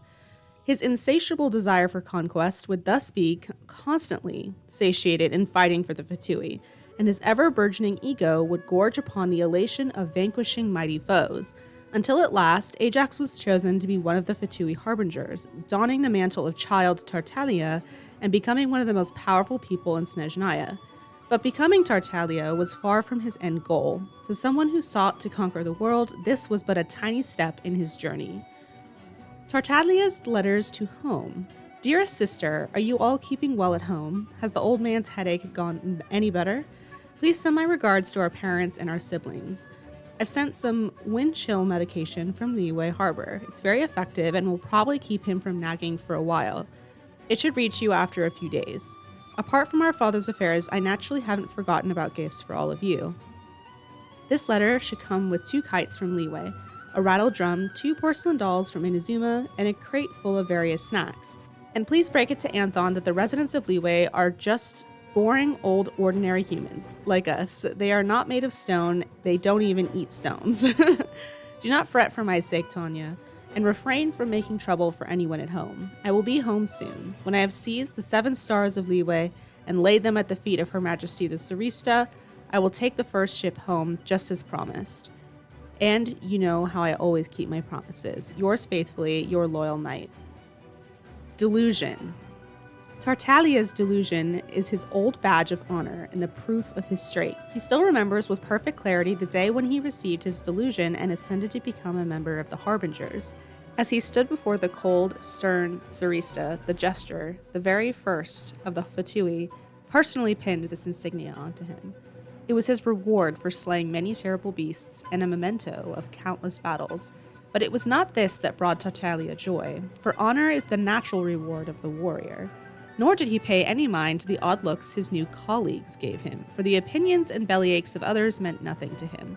The sight of the Sarista on her lofty throne alone stirred the young man's heart with respect and admiration, not merely because she opened the way for him to find an abundance of looming battles, but also because of the way she looked upon him. Her gaze was cold but pure, arrogant yet sharp. She was not only the Sacrosanct Cryo-Archon, but also a true warrior. Thus did Child, having received his delusion, swear an oath of fealty to the one and only Sarista of Snezhnaya. Okay, let's go ahead and click on the delusion, just so we are super thorough about what exactly it is. Delusions are powerful vision-like objects produced by the Fatui. Their production method and the number in circulation is unknown, but it appears to utilize the remains of deceased gods and other powerful beings. Like visions, delusions grant their wielders the ability to manipulate certain elements, but are supposedly far more powerful than visions in exchange for draining the user's vitality or backfiring on them. Knowledge about delusions is scarce, and it is a closely guarded secret even among the Fatui. According to the Fatui member Victor, few members beyond the 11 Fatui Harbingers possess one, and they are personally granted by the Sarista herself. In recent years, Fatui agents have secretly been distributing mass-produced delusions amongst commoners of the 7 nations. Alright, overview. Based on current knowledge, delusions utilize the remains of ancient gods and other powerful entities. The delusions are produced at Yoshori Islands. Delusion Factory used crystal marrow, which contains the Tatarigami curse originating from the slain god Oborashi. The delusion used by Krampus and Diluc in the manga was created alongside Barnabas. Experiments on directly injecting Archon residue, the remains of ancient gods, into human subjects like Caeli. A delusion's abilities seem to depend on the type used. Ones used by the Fatui largely contain elemental powers and allow their users some degree of elemental manipulation abilities. The Archon residue imbued in Caeli and in Krampus and Diluc's delusion is considered as having a neutral element, despite manifesting as black fire, as their effects do not resemble that of any known element. During the investigation into the black fire incident she caused, Caeli's fire was described as having a great hunger for anything living, and people who touched it were devoured, and all that was left of them were charred remains. The Knights of Favonius conducted some research on delusions following the incident resulting in Crepus's death, although their documents on them were partially destroyed by fire. The little information Jean, Lisa, and Amber could salvage from the tattered documents revealed that delusions emit the smell of mist grass upon use. Side effects. Delusions are extremely powerful but potentially equally dangerous for their user. Crepus was either killed by using one or left in such agony that Diluc chose to take his life to spare him the suffering. Some members of the Watasumi army who used delusions suffered from rapid aging as a result of their vitality being drained, with some, like Tepe, dying from its effects. The side effects of delusion usage seem to vary from person to person. Crepus and Tepe died relatively shortly after taking up the delusion, while Diluc used Crepus's delusion for 3 years without any obvious consequences. The delusion users among the resistance were unequally affected, but there is too little information to draw any conclusion on why that was so. Too little is known about Fatui personnel to tell whether they suffer from the same delusion side effects as non-Fatui users. Neither Child nor Senora have displayed any physical drawbacks from using their delusions, although neither are ordinary humans, and so there are many potential reasons as to why. Child has only been suffering the repercussions of using his delusion in conjunction with the Abyss technique Foul Legacy Transformation. You know what, let's take a look at this real quick, just so we can get a very clear idea of what exactly it consists of. Foul Legacy Transformation is a combat technique utilized by Tartaglia. He has used it during his boss fight, Enter the Golden House, as well as in a cutscene during his story quest. While under the effects of Foul Legacy Transformation, Tartaglia is able to wield the powers of his Hydrovision and Electro Delusion at the same time. However, using this ability is extremely draining on him and has lasting repercussions on his body. This power has no relation to his delusion. He learned it from Skirk. Okay, wait, let's go look at her for a second. We gotta make sure we thoroughly understand every aspect of this situation. Yet his foul legacy was not originally his. Rather, it was taught to him by that solitary girl who dwelt in the darkest corners of the universe. Child's foul legacy name card. Skirk is the mysterious swordswoman who Tartaglia describes as his master and is likely the one who taught him the art of battle during his time in the Abyss. So far, Skirk has only been mentioned in regards to Tartaglia's backstory. According to Tartaglia, Skirk is an exceptionally skilled and seasoned warrior. While he is known as one of the most dangerous among the 11 Fatui Harbingers and was explicitly recruited for his combat prowess, he states that she could easily beat him with one hand. He is optimistic that in their next encounter, at his current power, he can force her to use both of them. She is said to live in another ancient world, the Dark Realm, or the darkest corners of the universe. In her realm, time flows differently from the known world. 3 months in her realm amount to 3 days in Tevat. Although her affiliation with the Abyss Order is not attested, she at least knows how to survive in the Abyss and taught the way to Child. She is speculated to have some connection to Conria or the Abyss Order, considering she is a warrior who dwells in the Abyss. Tartaglia's melee combat style, which he learned from Skirk, bears similarity to the Abyss Herald's Hydro abilities. It is unclear whether the quotes within Child's archive description are narrated by Skirk or the Sarista. It is also speculated that she could belong to the Hexen Circle since she was dwelling so deep inside the Abyss. This assumption is supported by the fact that her powers seem to be of a nature we have not yet encountered yet, similar to Alice. Oh, interesting. Okay. So this leaves us... Okay, this power has no relation to his delusion. He learned it from Skirk after he fell into the Abyss, before he joined the Fatui. Characteristics. When Tartaglia activates this ability, he grows to twice his size and dons a black and violet armor. He also now levitates off the floor and moves around at breakneck speed. His armor is primarily black, with a violet fade from his midriff to his upper thighs. His torso sports his original outfit's collar and his Hydrovision, with a lavender feathery collar at his neck. He also wears a long cape with a starry pattern. His armor extends to his arms as well, with his fingers now wearing sharp gray claws. At his navel is his Electro Delusion. His legs are also armored, complemented by a silver lining and a violet diamond pattern where his kneecaps are. Finally, his mask takes a new form, covering the entirety of his face and elongating to sport long horns at his head. The face of the mask is featureless, save for a single purple eye. Trivia: while Foul Legacy transformation is used in some of Tartaglia's talent and constellation names within the story, it exclusively refers to the form he takes on during the third phase of the Enter the Golden House battle. The description for Child's Foul Legacy states that Foul Legacy is the name of Tartaglia and Skirk's fighting style, which combines many different fighting techniques. Notably, the original Chinese description removed the armament part used in other instances of Foul Legacy transformation. Okay, comparisons have been made between Tartaglia's elemental skill and elemental burst and the fighting style used by the Abyss Order, enemy Abyss Herald. Okay, yes, that was already mentioned. After Tartaglia unleashes Foul Legacy transformation during the boss battle, the English localization has him declare Foul Legacy the Devouring Deep. However, the original Chinese text calls it Extreme Evil Art, Whales Swallowing Devouring Destruction, a phrase which is equivalent to the Havoc used in Tartaglia's elemental burst. Havoc Obliteration and his constellations Havoc Formless Blade and Havoc Annihilation. All right, interesting. All right, taking a step back, we left off with the Abyss technique, Foul Legacy transformation. Senora's delusion is explicitly different from most other delusions, as she had previously transformed her body with the art of living flame, and her cryo delusion, created with the Surista's grace, prevents it from consuming and killing her. It has been suggested that Senora's delusion warped her already unstable mind.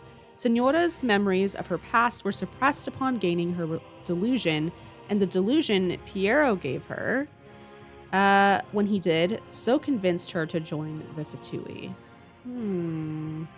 Interesting.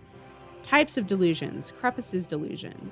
In the manga, the delusion in Crepus's possession takes the form of a red orb fitted onto a left-handed glove with a ring on the middle finger. The symbol inside the orb is not an elemental symbol or the Fatui emblem, but it is instead a large circle with another smaller circle towards the bottom. When activated, it forms barbed chains that sprout from the palm of the glove, allowing them to grapple even larger and powerful creatures like Ursa the Drake. These chains can also be conjured from magic circles, allowing more chains to be produced at once. These chains can optionally be surrounded by black fire, as seen when Crepus used it to fight Ursa the Drake. When Diluc uses it to apprehend Krupp, the black fire is not present, but it reappears when he fights the Fatui personnel while posing as the perpetrator of the black fire incident. Mass-produced delusions. The mass-produced delusion confiscated by Goro is a round glass orb with the Fatui insignia inlaid in it, encased in a jagged-edged frame.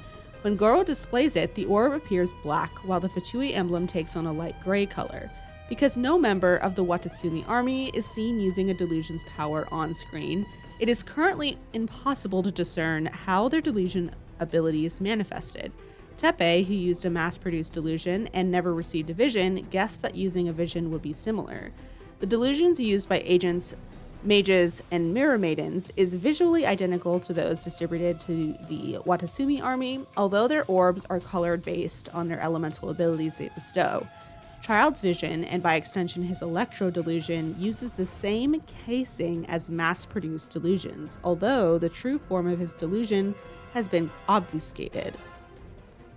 Alright, Child's delusion appears to change forms, making it difficult to discern its true appearance. Piero pinned it on him when he became a Harbinger, but Child's regular character model has nothing that looks like his Electro delusion. Instead, his Hydrovision is held in the same casing it used to encase mass-produced delusions. When Child enters the Delusion Unleashed phase of the boss fight, the Hydrovision on his belt appears to be supplanted by his Electro delusion. The orb turns Electro purple and bears a Fatui symbol instead of the Hydro symbol. His clothing also changes color, although it is unclear whether that is directly related to the delusion or not. In his Foul Legacy phase, his vision and delusion change places again, and he is capable of wielding both elements at the same time. The positions of his vision and the badge along his right shoulder swap places. His vision, bearing the Hydro symbol once again, can be seen on his shoulder, while the badge, which had no elemental color or symbol up until this point, moves down to his belt and bears the Fatui emblem with the Electro purple colors. Senora's delusion. The appearance of Senora's delusion is unconfirmed, and she does not wear anything resembling an orb-type delusion. Hers is also unique in that her delusion was bestowed to suppress her flame-based power rather than amplify it. Based on her animations during the boss fight, the catalyst-like object that floats around her is probably her delusion. At the start of the battle, she uses it to activate the cryo-snowflake-like field under her feet, within which she could create icy blades while surrounded by a barrier. While preparing her transformation, she dispels the barrier and briefly remanifests the catalyst above her head before immediately using it to encase herself in an ice cocoon. After completing her transformation into Crimson Witch of Embers phase, the catalyst cannot be seen on her, but it returns after she is defeated, and she returns to her normal appearance. Okay, I think these, known users. The 11 Fatui Harbingers, Tartaglia Senora, the Mages, the Agents, the Maidens, others, Crepus deceased, Luke formerly, Tepe deceased, the Army members, and some others. Alrighty. So we're going to go ahead and listen to the voiceovers from other characters. Let's start with the Traveler.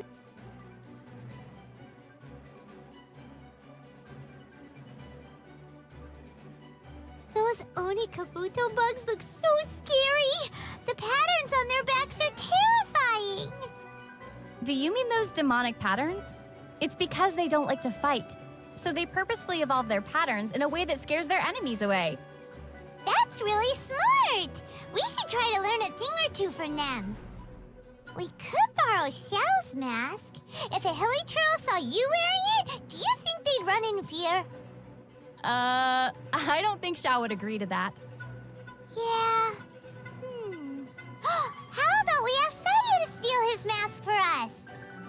She knows ninjutsu that allows her to vanish into thin air. She can steal it for sure. Problem solved. If we are afraid of Xiao evening the score with us, how about we steal Child's mask? We've kicked his butt many times before. I don't think stealing other people's belongings is a good idea. Also, what if Sayu doesn't agree to all this? Then let's visit Albedo first. If Albedo can develop a growth serum for Sayu, she'll help us for sure. Brilliant. Now we just need you to come up with a way to make Albedo help us. Paimon's head is going to explode. Let's stick to festival masks for now. What a conversation. All right. Muso no Hitotachi is amazing. It can beat any enemy with a single slash. But for Child, it might need 3 slashes. Yeah. Anyway, if you mastered that technique, Paimon wouldn't have to worry about you for the rest of our journey. So where can one learn that technique? Yeah, where can one learn that technique?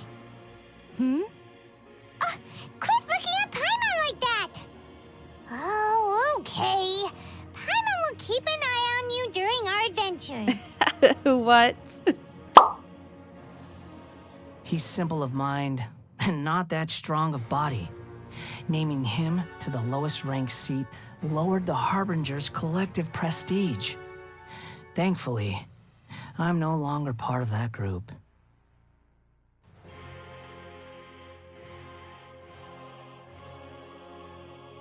Only someone as dense as Child would think the rooster's looking after him and his family out of the goodness of his heart.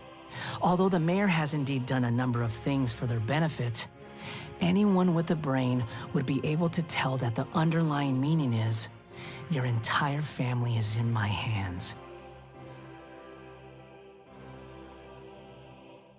All right, let's see what she has to say. We haven't met her yet, Harbinger? though. He helped me out once, unwittingly. I was planning a deep-reaching investigation into the former owner of the Yenshang Tea House, but our Harbinger friend got to him first.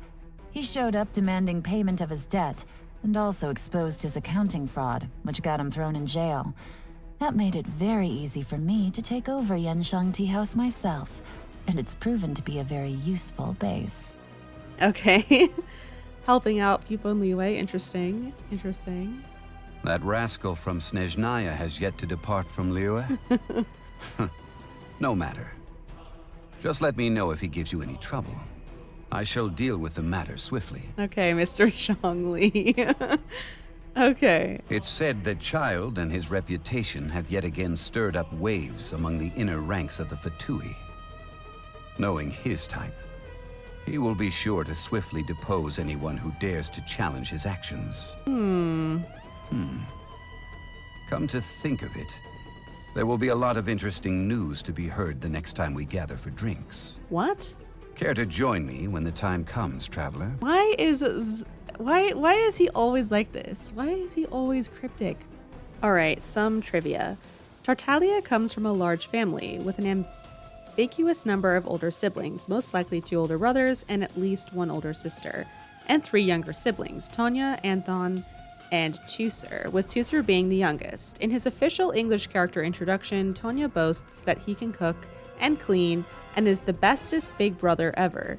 Tartaglia's birth name, Ajax, is derived from the Greek mythological figure Ajax the Great, a warrior who participated in the Trojan War, known as a resistant and strong lancer. Tusser was Ajax the Great's younger half-brother and an archer who fought alongside Ajax. Tartaglia's weakness with bows and preference for melee weapons may be a reference to the mythological Ajax's strength in spears, while Tusser was much more skilled in archery. Despite being the first playable Snezhnayan character, Tartaglia is located under the Liyue Harbor section of the official website, as that is the region the player meets him in. Kazuha, the first playable Inazuma character, received the same treatment as he joined Beto's Crux fleet, sometime before the player meets him. Though, as of the release of Inazuma, Kazuha was moved to the Inazuma section, so I'm assuming they'll probably do that for Child when we eventually get to Snezhnaya. He is the first character to be both a playable character and a boss. Tartaglia's melee fighting stance and constellation names shares similarities with an Abyss Herald. Okay, Abyss Herald, but we already know that bit.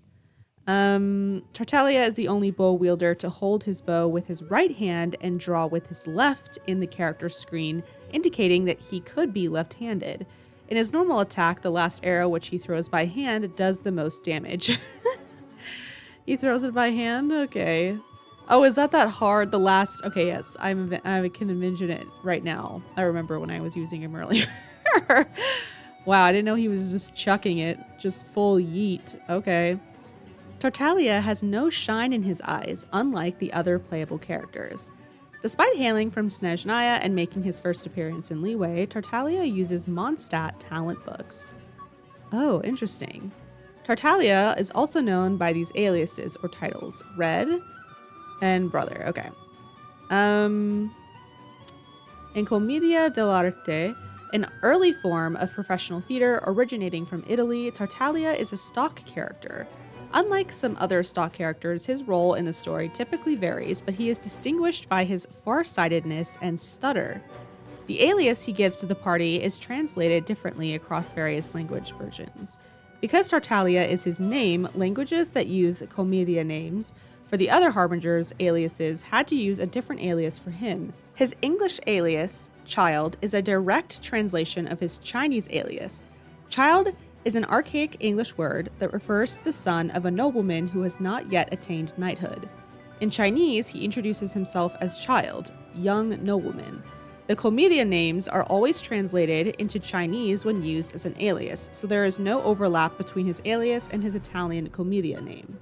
In Japanese, he introduces himself as Tartaglia before telling the traveler to call him Child, young nobleman. While his name appears as Tartaglia on his dialogue boxes, all other characters call him Child. Like in Chinese, the Commedia names are always translated into Japanese when used as an alias. In French, okay, I think this is all just the same. His constellation can be interpreted as Latin for celestial narwhal. The scientific name for the narwhal is Monoceros.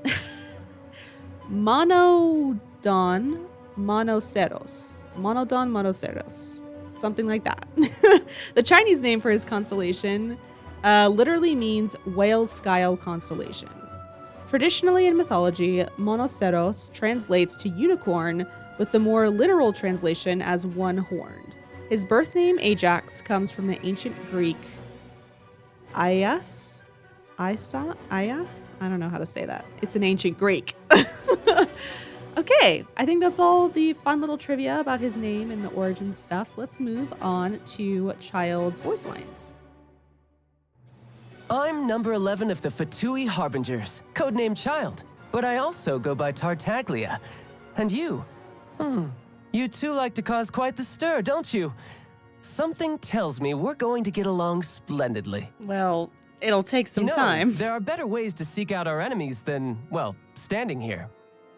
This place is pretty dead. By which I mean, there's nothing to kill. Okay. I wonder what the rest of the Harbingers are up to. Plotting and scheming on an ever grander scale, no doubt. Where I'm from, if we didn't keep moving, we'd freeze to death. Literally. Okay. Perfect weather for fishing. The sound of the rain scares them away, but once it stops, they're yours for the taking. Could it be snowing in Snezhnaya too? It says when it The snows. world looks glorious in the Snezhnaya. snow. Pure white, like the light of the moon. A perfect backdrop for bloodshed. I wonder if he'll have different dialogue in Snezhnaya. The wind is picking up. There is conflict in the air. Just look at that wind blow. The wind permeates all, cleansing both mind and body. Excellent. Morning, comrade. You're raring to go today, I see. You look well. What's your secret? Care to exchange notes? Dinner was quite the feast. A spot of exercise is in order. Today was great. See you tomorrow, comrade. A warrior must always be ready to face any challenge with his blade. The outcome of the battle is irrelevant. What matters is that you learn from the experience. Interesting. I'm sure the Harbingers must know of my dealings with you by now. Oh, I'd love to see the look on their faces. His relationship with the Harbingers is very peculiar. I am the least adept with a bow, and that is precisely why I must master it. You wield such powers without owning a vision. I really am excited to see what you have in store for us. Let's see how far you can go. Just don't go dying on me before you lay it all on the line in our final battle. I won't allow it. Comrade, how would you like to join the Fatui? Actually, scrap that. With your capabilities, you and I could go head-to-head with the Harbingers and win. Wouldn't want to miss an opportunity like that. See, he says stuff like this, and I question things. You know what I mean? The fact that he's, even in just theory or discussion, talking about betraying the Harbingers or fighting them is very interesting. If it makes me stronger, I'll take it. Vision? Great. Delusion? Don't mind if I do. Heretical teachings from the Abyss? Sign me up. Okay. The skeletal white snowscape devours life without leaving any trace. It is the invisible enemy we fight against each day. I once ventured deep into the Abyss and came face to face with an enormous beast. I don't know its name. All I know is the sight of it chilled me to the bone. But mark my words, one day I will march back in there and behead that beast. And you, comrade, will be my witness. Okay. Interesting. It's been years since I last saw my master. I should hope that next we meet, I'll at least be able to force her to use both hands to beat me. I wonder if he's met her more than once. You know what I mean? There's far more to that man than meets the eye. As for the extent of his power, lots to look forward to, I think. Oh, okay. Tell me, how has Mr. Zhongli been lately? Not bad, you say. Seems he's had no problem acclimating to mortal life. He sure had me fooled. Such a fiasco mustn't be so easily forgiven. The only way to reconciliation is fierce combat. What do you mean I'm no match for him? Dude, you're talking about forgiveness? Please. Her Royal Highness, the Tsaritsa, is actually a gentle soul.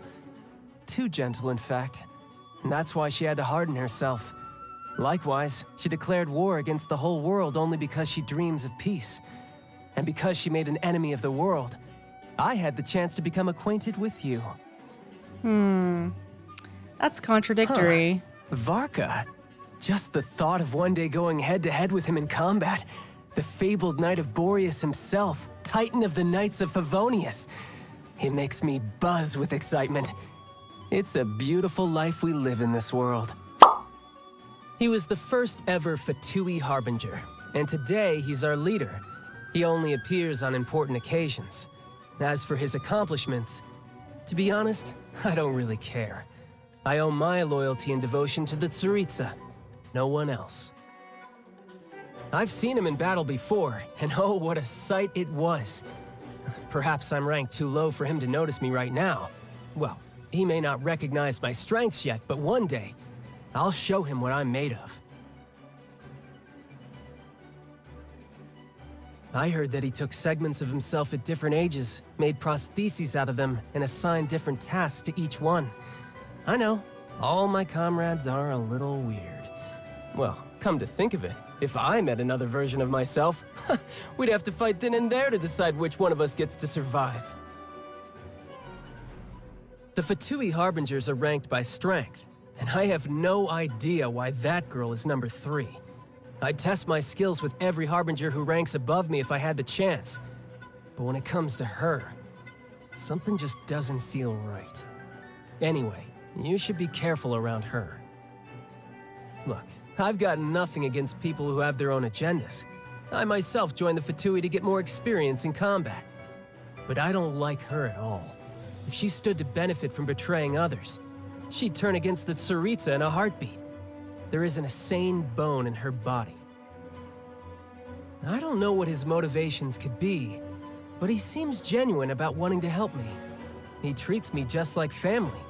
Oh, and speaking of family, Tonya and Tusser are always telling me about the pastries and other gifts he brings them when they write. So while I've been away from Snezhnaya, he's kept his promise to take care of my family. She always seems engrossed in her research. I wonder if those machines have anything to do with her. Anyway, I've only met her a few times, but every time she looked like she wanted to murder me. I have no idea what I possibly could have done to annoy her, though. Oh, now that guy has a head full of grandiose plans fueled by raw ambition. I don't understand a word he says once he starts talking about his theories. But as long as he keeps our cash reserves stocked up, I'm not complaining. I never got along with her, you know that. I guess there's not much more worth saying about her at this point. When you're a Harbinger, you have to accept that death could come at any time. But don't worry about me. No matter what happens, I'll do whatever it takes to keep myself alive. After he took the Gnosis, we lost all contact with him. Now comes the task of trying to hunt it down and get it back. I actually don't mind it. It means I get to travel all over. Wonder if I'll run into you somewhere along the way. Remember, comrade, one day I will conquer the world. And I will be there to stop you. And I will be there to stop you. Face me in person, man to man, and I'll always have a chance of beating you. Same goes if you're a deity or a monster from the abyss. But the Harbingers? They are more enamored with their intangible methods, spending their days scheming and maneuvering. This is why we cannot get along. See, this is what's so, like, paradoxical about Child. You know what I mean?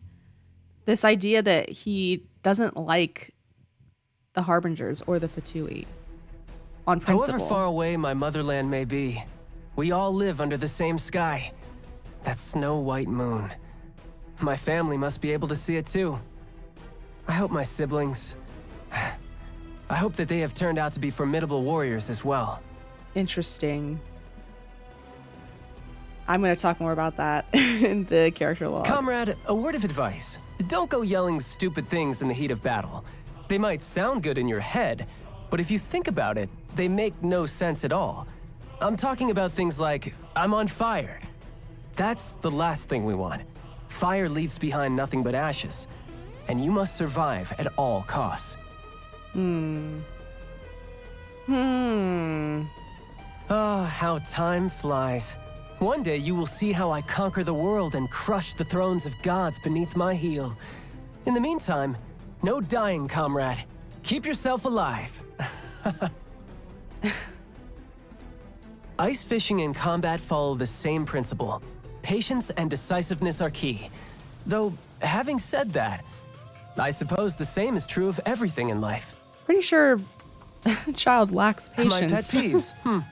Well, to be honest, I'm far too busy journeying with you and slaying powerful enemies to dwell on such trifling matters. I'm pretty sure he's just not sharing. There's plenty of delicious food to sink your teeth into in this world. And plenty of fights to sink your teeth into as well. Life is beautiful. Always bringing it back to fighting. Food is like weaponry. A true warrior never deliberates unduly over their choice of weapon, nor do they do so over the food they eat. Neither should you. Okay, interesting outlook. Eating delicious food really has a way of taking all your cares away. Now, how should I repay you? Your cooking skills seem to have improved quite a lot. Does that mean you're getting stronger all the time too?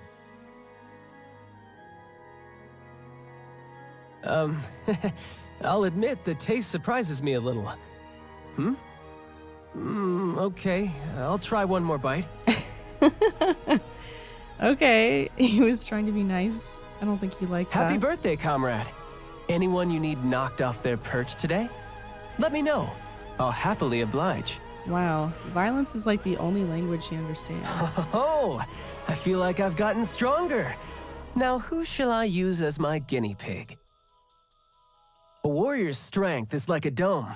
The bigger the dome, the more opponents he can challenge inside it. Who was it that said this again? Maybe it's Skirk or something? I don't know. Bravo, comrade! Thanks to your help, I am one step closer to my goal of conquering the world. I doubt even that Saritsa herself ever expected I would make it this far. That's interesting. Comrade, make sure you keep training too. Otherwise, who will be left to fight me to the death when the world lies defeated at my feet? He's so transparent about that shit, and it just throws me off. You're mine. Ha! Tidal wave. Bring it on. Riptide. You can run, but you can't hide. Shouldn't let your guard down. Brace yourself. This is gonna hurt. No time to lose. Okay. Very aggressive as expected. All right, now we're talking. Not bad. Not bad at all. Now I just need to get my hands on the rest. This is getting interesting. You're pretty good. Death looms. My time to shine. What's the matter? Out of practice? Step aside. It's my turn. Okay. Tartaglia has more differences between his English voice lines and their official transcriptions. Oh, in Chinese, he is more openly disdainful towards the other harbingers, saying, I can't get along with such boring folk.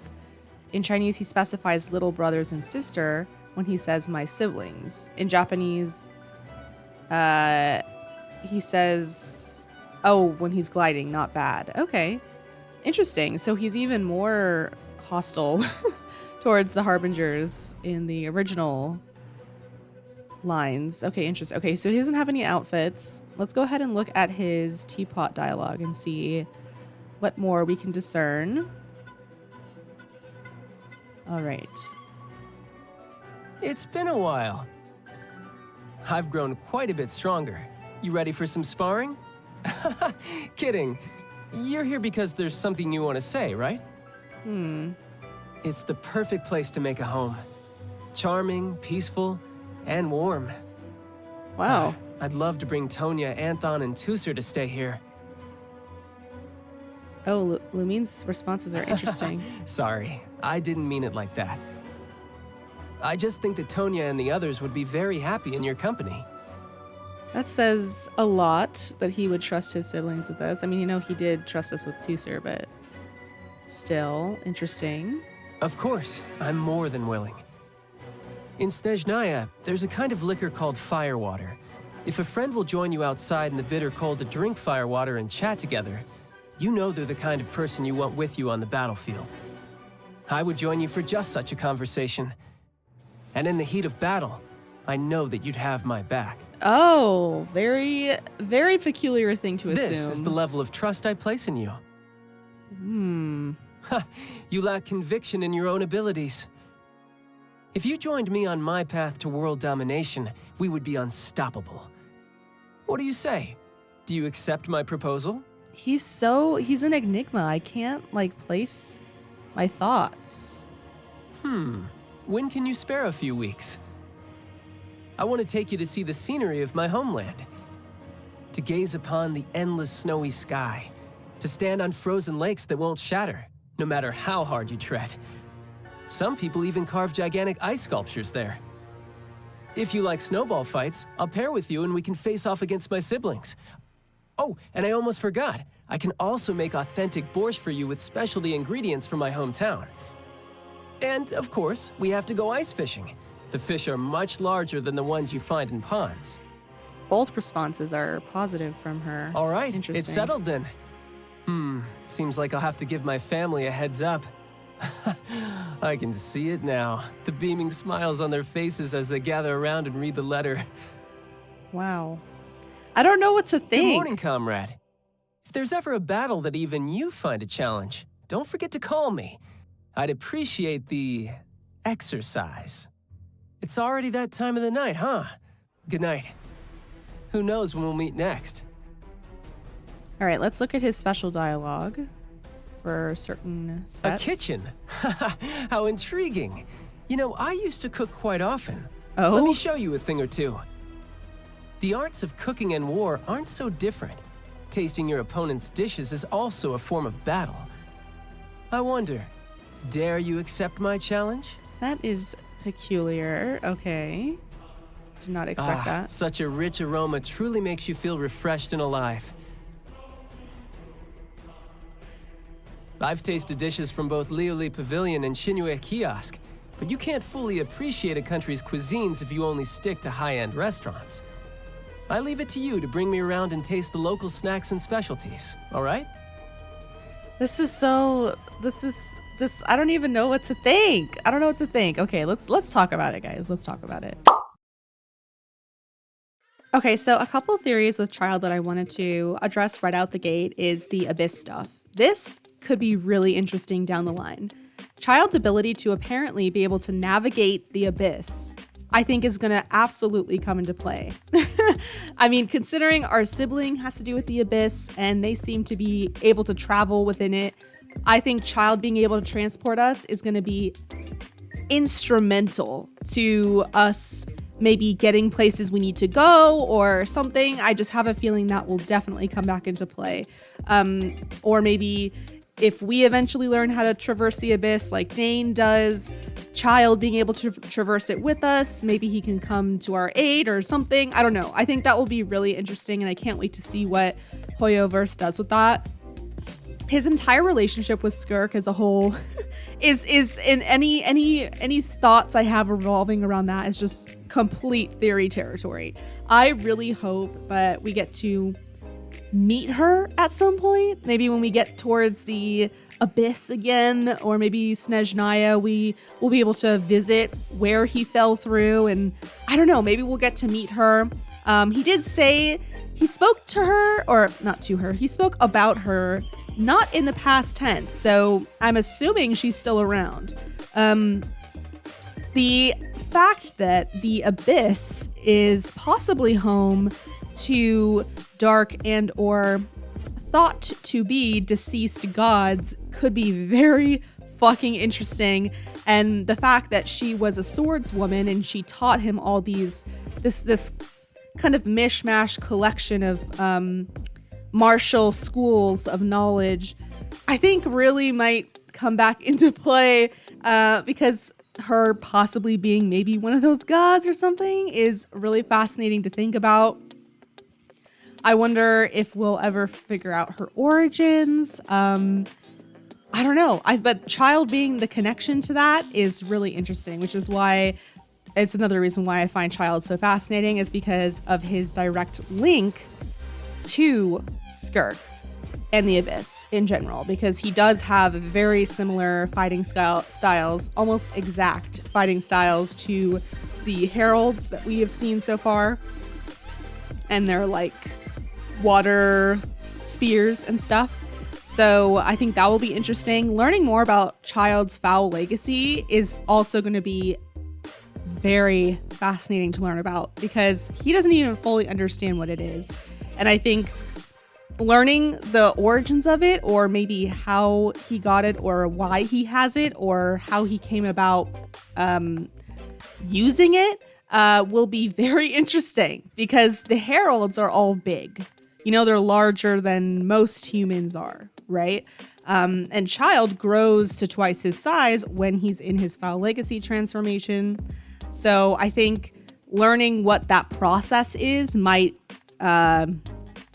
expose a lot about maybe Conria or something. I don't know. I think it'll be a very interesting dive into maybe the technology they have, or maybe it's not technology, or maybe it's a mix of technology and divine favor from these dead gods, or supposedly dead gods, or something like that. I don't know. I think that'll be really interesting to learn about, and there's so much there's so much to uncover when in regards to that. So Child being our link into that situation will be very cool, and I hope we learn soon. Probably not. We're very far from reaching the Abyss or Snezhnaya. We've got quite a few nations before we make our last pit stop in the cold lands of Ajax's homeland. But I think learning more about that, and when we do eventually visit Snezhnaya, meeting Child's parents, kind of learning how their society works, and it might give some more insight onto Child himself and maybe his origins, because it's sad that he wasn't human. I would think it was a voice line, or maybe it was a piece of lore that said that that Senora and him, it was when we were reading about the delusions, when it said that neither him nor Senora were fully human. So I want to know what that means and why Child is no longer a human. Or was he not born a human? Like, what are his parents? Are his parents some sort of part of some sort of race? Like, we don't know. And I think that'll be interesting to get answers to, because Child not being human is a like, what moment? You know, what do you mean? What?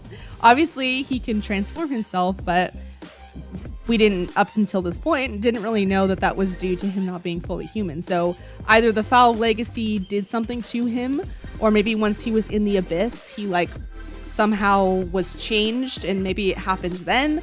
Maybe he was born differently. We don't know. His family sounds quite ordinary, but we don't really have much knowledge on his family. We only know what Child was willing to tell us and his interactions with Tusser, and Tusser seemed like a normal kid. So I don't know. I guess we'll see, but I cannot wait to get those answers.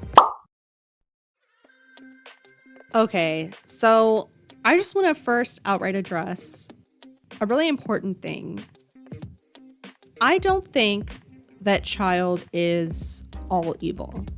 I think what this quest has done is definitely show us that there is another side to him than what was previously shown to us in the Liyue finale Archon quest, when he sets a god on Liyue Harbor and attempts to murder us. I think that what Child shared with us in this quest too, like verbally and through Tusser, information we gathered about Child through Tusser, it definitely shows that maybe Child didn't really necessarily believe all that he said to us in the Golden House, because you guys, in that boss fight, he was genuinely awful. He told us that we were nothing, that we were dirt, that we were in his way, that he saw no value in us, and the only value we provided him was the possible thrill he would get from fighting us and defeating us. So that was the last time we interacted with him, and then him maniacally laughing after setting off the ancient god and essentially retreating from the fight, and we never saw him after that until we saw him in the bank. Just because he didn't know what was going on in full, just because he was a pawn and he's self-aware that he was a pawn, doesn't excuse him from his actions. To me, at least. I don't think that he's not fully forgiven. I think what this quest did, though, was set up. I hope this is the beginning of his arc and not the end of it. I think it is the beginning because he said, I'm going to see you again in Snezhnaya, and I'm sure once we get to there, a lot of stuff will have happened in the story, but I think that we'll really get the end to his arc, whether it's a redemption in some way or he has to pick a side is what I'm assuming is going to end up happening. I think that this quest set up the beginning of the possibility of him being redeemed in my eyes. Because, again, obviously he seems to have... There's something there. There's potential in him to be better than what he is. And not like a better fighter. I mean like a better version of himself. With the potential to shed this... I guess the shackles to the Fatui, to the Harbingers in particular. And especially since he's mentioned in his voice lines multiple times and made clear he doesn't like them. He doesn't like how they function. He doesn't like how they run things. He didn't like all the backstabbing and the sneaking and the maneuvering and the manipulation. He's not like he's not a fan of that, which is interesting considering he was employing those same tactics when we were getting to know him at first during the Liyue arc and quests with Zhongli. Child was trying to befriend us and try to get information from us by manipulating us before he ended up just outright confronting us with violence in the Golden House. But maybe there was a reason why he was so bad at the manipulation, is because he wasn't good at it. He doesn't like it. He doesn't want to do it. He would much rather face his opponents head on and defeat them in the open on equal footing than, you know, trying to go behind someone's back. And I guess you could call that an honorable quality, but I think Child, he's got a long road ahead. I'm not wanting death upon him in the same way I did when like the initial arc on quests with him ended, because I mean there was no redeeming quality about him in those quests at all. I mean, he was portrayed strictly as an antagonist and a villain. Again, I'm not super comfortable with the way he just kind of like brushed off the fact that he was involved in all of that. He's like, yeah, well, I was a pawn and I had to do what I had to do. It was just what was expected of me. That doesn't matter. You're still held accountable for what you've done. And from the voice lines and stuff, it seems that Child still has this like twisted passion for violence or for fighting and dueling and stuff like that. And I don't know if that came from his time in the Abyss, because he didn't seem to be that way before. Like before he fell into the Abyss and, you know, when he was an actual kid, and he seemed to be very drawn to adventuring. Like he had wanderlust. He wanted to see the world and experience things. But that's different than this drive, this need to figure the world out by fighting everything. It's like the only way he seems to know how to figure shit out. And I need to fight it. It's how he best understands things. Like even still, he wants to, you know, spar with us, and he wants to fight Varka, and he wants to fight all these people. And I think there's got to be more to it than just like fanatical, you know, fanatical desire to fight everything that moves. Because I think that maybe the Abyss, like when he's in his foul legacy, like I said in the Liyue finale video, I mentioned that maybe the more he leans into the foul legacy, the more deranged he gets, or the more it kind of warps his way of thinking. I didn't really see that present in this quest, but I feel like it was a very different circumstance. Like he pushed himself into a corner, and he had, like a rat, had to fight his way out, you know, tooth and claw. And him pulling out his foul legacy was like the last resort. And different than in the Golden House. Like the Golden House, he pulled out the foul legacy transformation, as the last phase of his fight, but he was like warming up to it. I feel like he wanted to see how strong we were, and I think he wanted to pull out his foul legacy when he was fighting us. But in this instance, I think it was very different, and he didn't want to. He didn't want to go there. Especially since he said he was still recovering from our fight. I don't know how long in game that fight took place, because I've already been through Inazuma and I've already done the finale of Inazuma. So to me, it's been quite a while. So for me, him saying that means that he's still suffering, I'm assuming like months later. But I think when this, I'm assuming when this quest originally came out, it was, Inazuma wasn't out yet. So it was a much shorter amount of time. But still, you know, he's still recovering from that, which says a lot. But the fact that he went into his foul legacy to defend his brother, I mean, yeah, of course. What else was he gonna do? I mean, he'd committed to this lie so intensely. And I'm sure, like, I can see how this is probably something people really argue over. Is Child in the right, or is he in the wrong for lying to Tusser and all this stuff? I think I can see why this is so polarizing in the community, because it's very individual. It's how you feel about it. You know, I think for me, do I think you should protect someone's dream? Of course. Do I think you should try and maybe shield children from things they're not ready to face in full yet? Yes, but there are ways to help ease a kid into understanding the truth in its entirety in a way that's not going to be damaging in the future, if that makes sense. Child committing to this specific lie about being a toy seller, I think he is trying to protect Tusser's innocence, but I think there's also a side of it that is a little bit selfish, and not like selfish in a malicious way.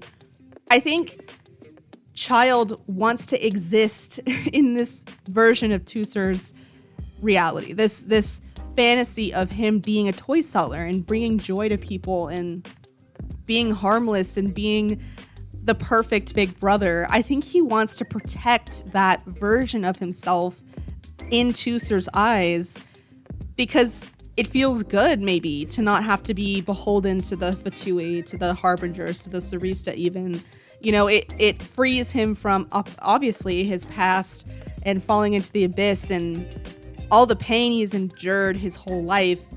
That kind of poofs away with Tusser's version of him. Does that make sense? Like, he wants to cling to this version of himself because it feels good to be that. You know what I mean? It feels good to be admired. It feels good to be loved unconditionally and have someone believe the best of you.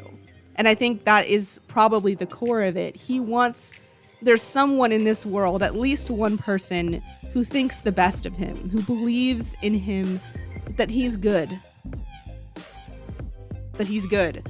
And I think that Child is also clinging to that. Again, I'm not saying he did all he did solely for that reason, but I think there might be an element of that where he really wants desperately to just be loved or admired unconditionally. And the only way he's getting it is through his brother and this fake mask of being a toy seller. And I think originally, obviously, Child probably picked toy seller because he told us, like, you know, it's the perfect job. Kids love toys, and you know, it's it's something that Tusser would think the best of in terms of like professions. So I understand why he picked that, but I think doubling down like this to the point where Tusser is literally putting himself in grave danger, it's too much. It's too much. It's crossing the line, because then it's not even about his safety anymore, because his safety is being compromised. Not his emotional safety, but his actual physical well-being and his safety in a very literal means. I think once that is compromised, then the emotional protection loses its value. I think Child maybe coming to him and saying something else, not doubling down that these, at least with the rune guards, that the rune guards aren't safe. If he wants to continue pretending to be a toy seller and deal with that eventual blow up later down the line, because Tusser, he seems young, but he doesn't seem like, he's not like Klee's age. Like, he's not that young. I think Tusser is getting to a point where he's gonna start picking up on the cracks, because kids are very observant, I think more so than a lot of us realize, and they really notice shit. They pick up on stuff. Even if they don't understand what it is, they pick up on it and they'll remember it and it'll click eventually. And I think personally for me, I wouldn't want to be lied to by someone I loved and trusted. Tusser loves and trusts Child, or Ajax, right? And I think that the hurt he's going to feel later isn't going to be fun. I think he'll probably understand why Child did it. But like I said, I think it's crossing the line because Child's lie is endangering Tusser. And I just think that Tusser probably won't have much issue about, oh, you put me in like physical danger by lying. I think Tusser will probably care more about, you lied to me about who you were and you didn't have faith that I would love you regardless. And I think Tusser probably will still see the good in his brother. I think he'll be understanding of his brother, but the pain of being lied to, especially something that's an extended lie like this, it's not gonna go well. You know what I mean? And again, I don't think Child's evil for doing it. I understand why he's doing it, but I don't think it's the right way to go. I don't think it's the correct way to handle the situation. His motivation of wanting to protect Tusser and Tusser's dream, that's a beautiful thing, right? That's something that's good, and that is something I didn't expect from Child.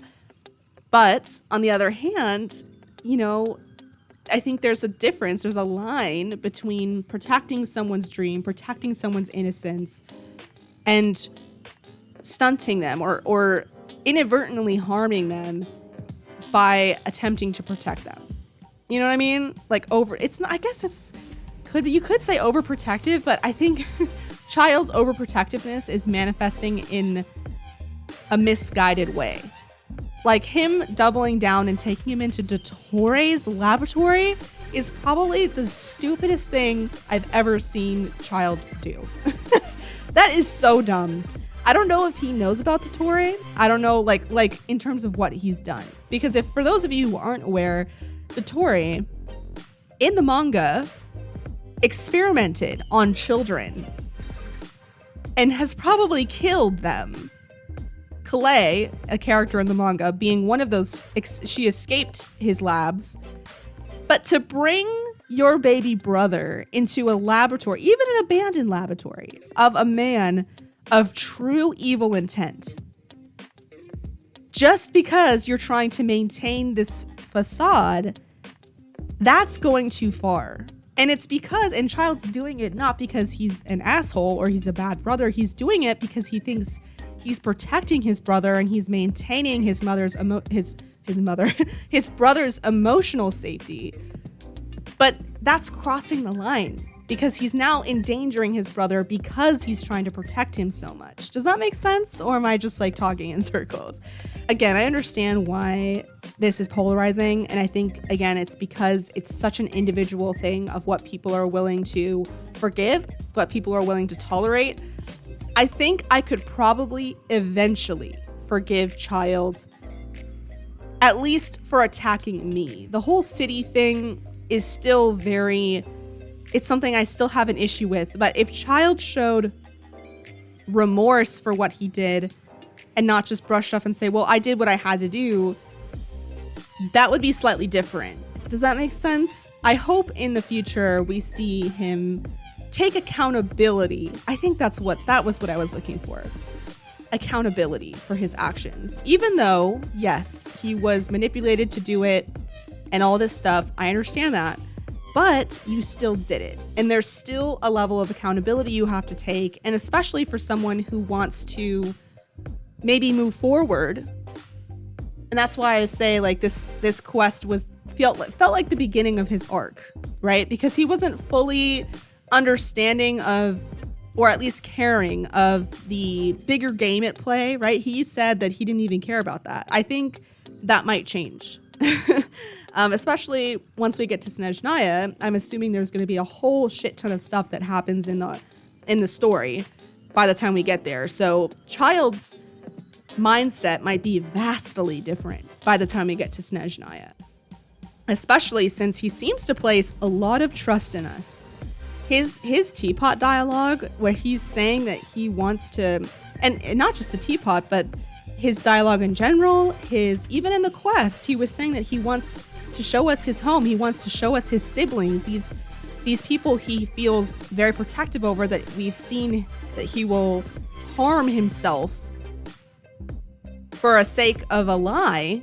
He'll go to that extent because he cares so much about them. Says a lot about his trust in us.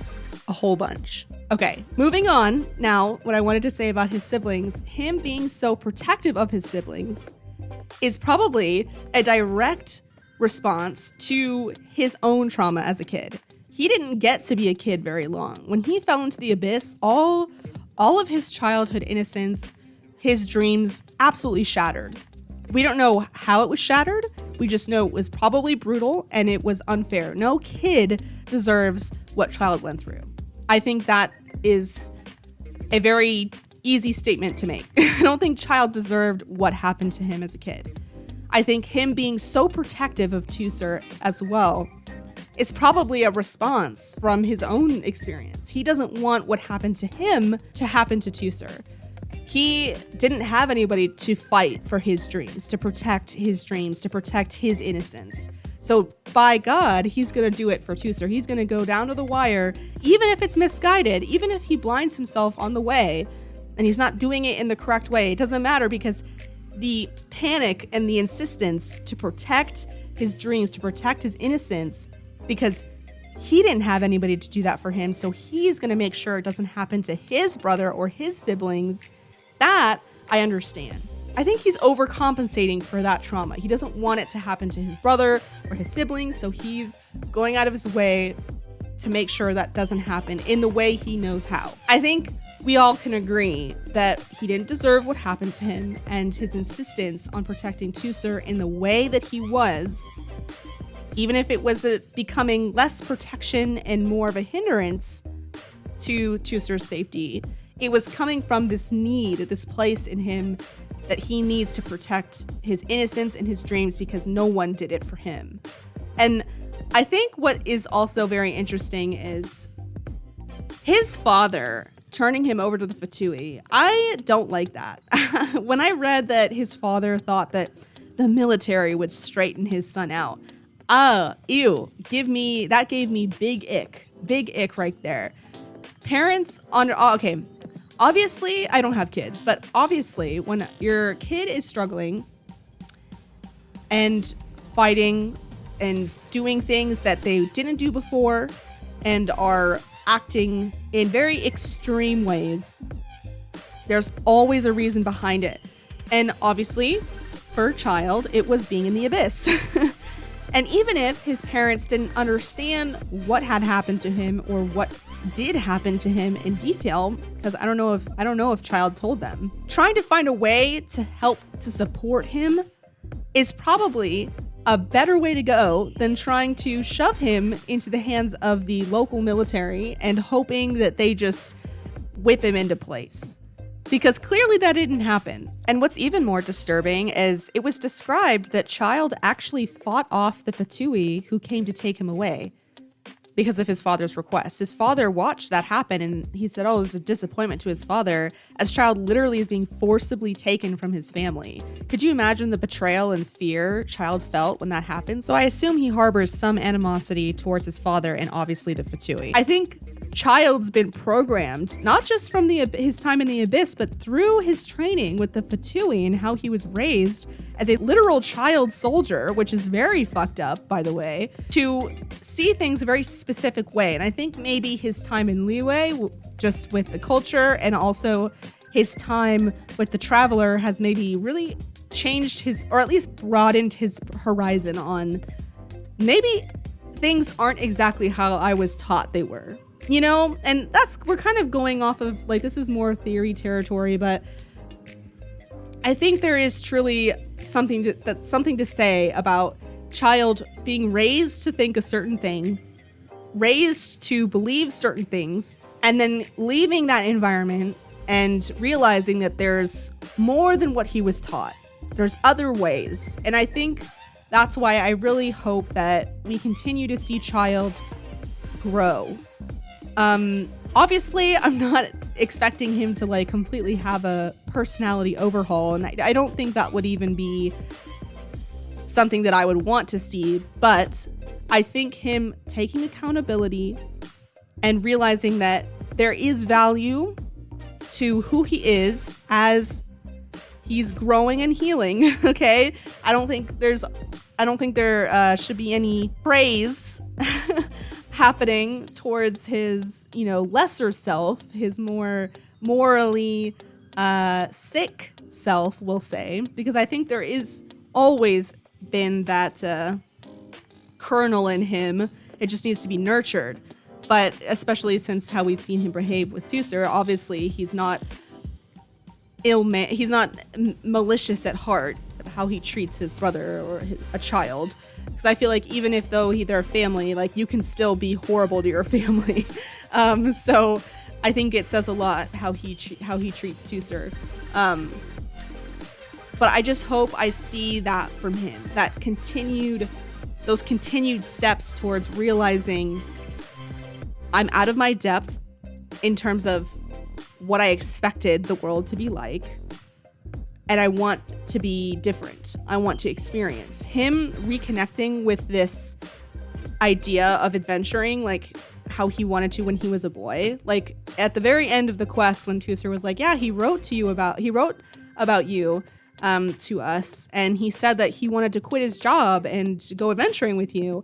I think that's very important and says a lot. In his voice lines, that's all he wanted to do as a kid. He wanted to be an adventurer, a hero. He wanted to see the world and experience things. And, I think him wanting to recreate that dream with us, at least as the Traveler, and I know a lot of people probably ship him with the Traveler or whatever, but I think no matter what kind of relationship you see that you think that he has with the Traveler, the influence that we have had on him, I think, was showcased in that statement of him wanting to adventure with us, him wanting to quit his job. And why would he lie to his family? Like, why would he write in the letter and be dishonest about that? If he didn't believe that, he wouldn't have written it.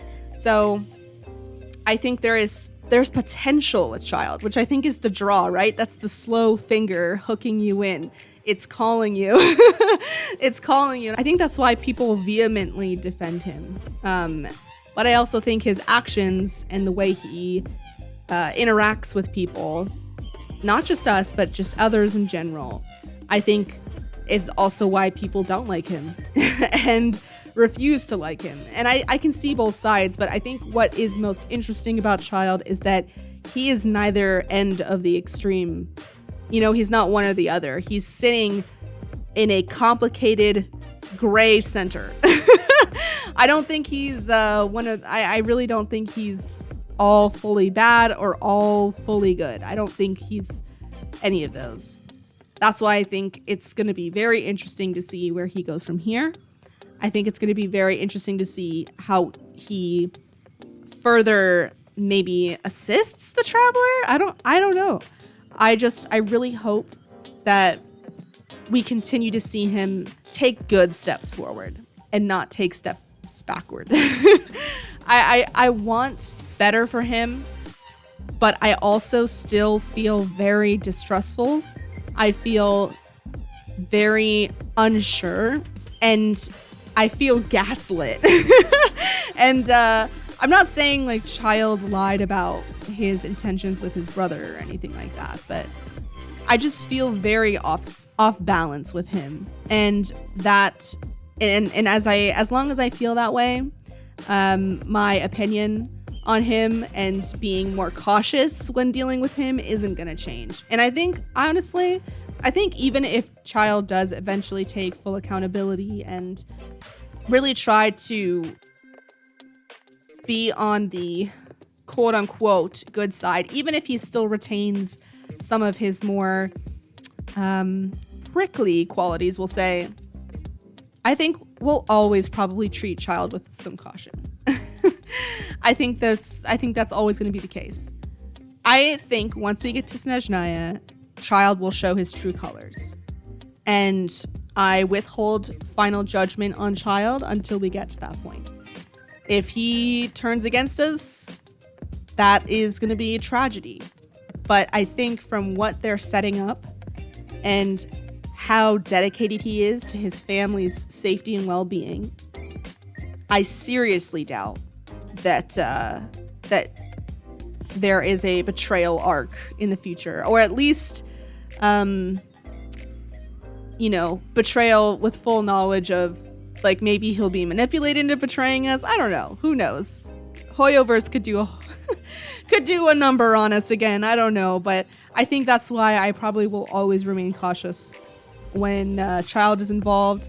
But I will say that this has really changed my perspective on him, obviously, because the only information I had on Child with the leeway quests were pretty negative. I remember saying in the character log in that video that this quest was going to have to run an Olympic marathon to get me to like him. And while I don't think I can say I like him like in a fully happy way, I can say that I am not outwardly hostile to him anymore. I just am very cautious and I understand him better.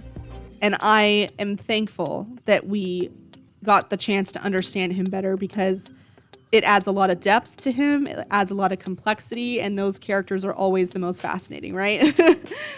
So Child is not magically my favorite now, but he is incredibly fascinating. And I really can't wait to see what they do with his character in the future. I don't know if I'll ever be able to fully trust Child, but what I can trust in is his desire to protect his family. That is the only thing I trust about Child, is his determination to do that. Everything else, absolutely mistrustful, but that is the sole thing that I trust in him. I am starting to ramble, but I really wanted to take my time and really explain myself when it came to Child, because I really think that he's got a lot to offer as a character, and while he isn't perfect, he really offers a lot of interesting context to the Fatui, interesting context to himself and his opposition of the Fatui, regardless of being a harbinger himself, is very interesting, considering how strict the Fatui seem to be in their militaristic ideals and their very aggressive, quote-unquote, political approach we've seen them employ multiple times. So yeah, it'll be interesting, because the Fatui, I think, are a genuinely evil organization. Regardless of what Child says about the Sarista, I don't care. I think the Fatui and the Harbingers are awful, horrible people, and they deserve to be punished for what they have done. I'm so, like, that's my opinion on it. So Child saying that he would go toe-to-toe with them if we fought with him is interesting, which again builds up to that, whole idea that he might side with us at some point when push comes to shove. And I can't wait to see what crazy shit he pulls in the future.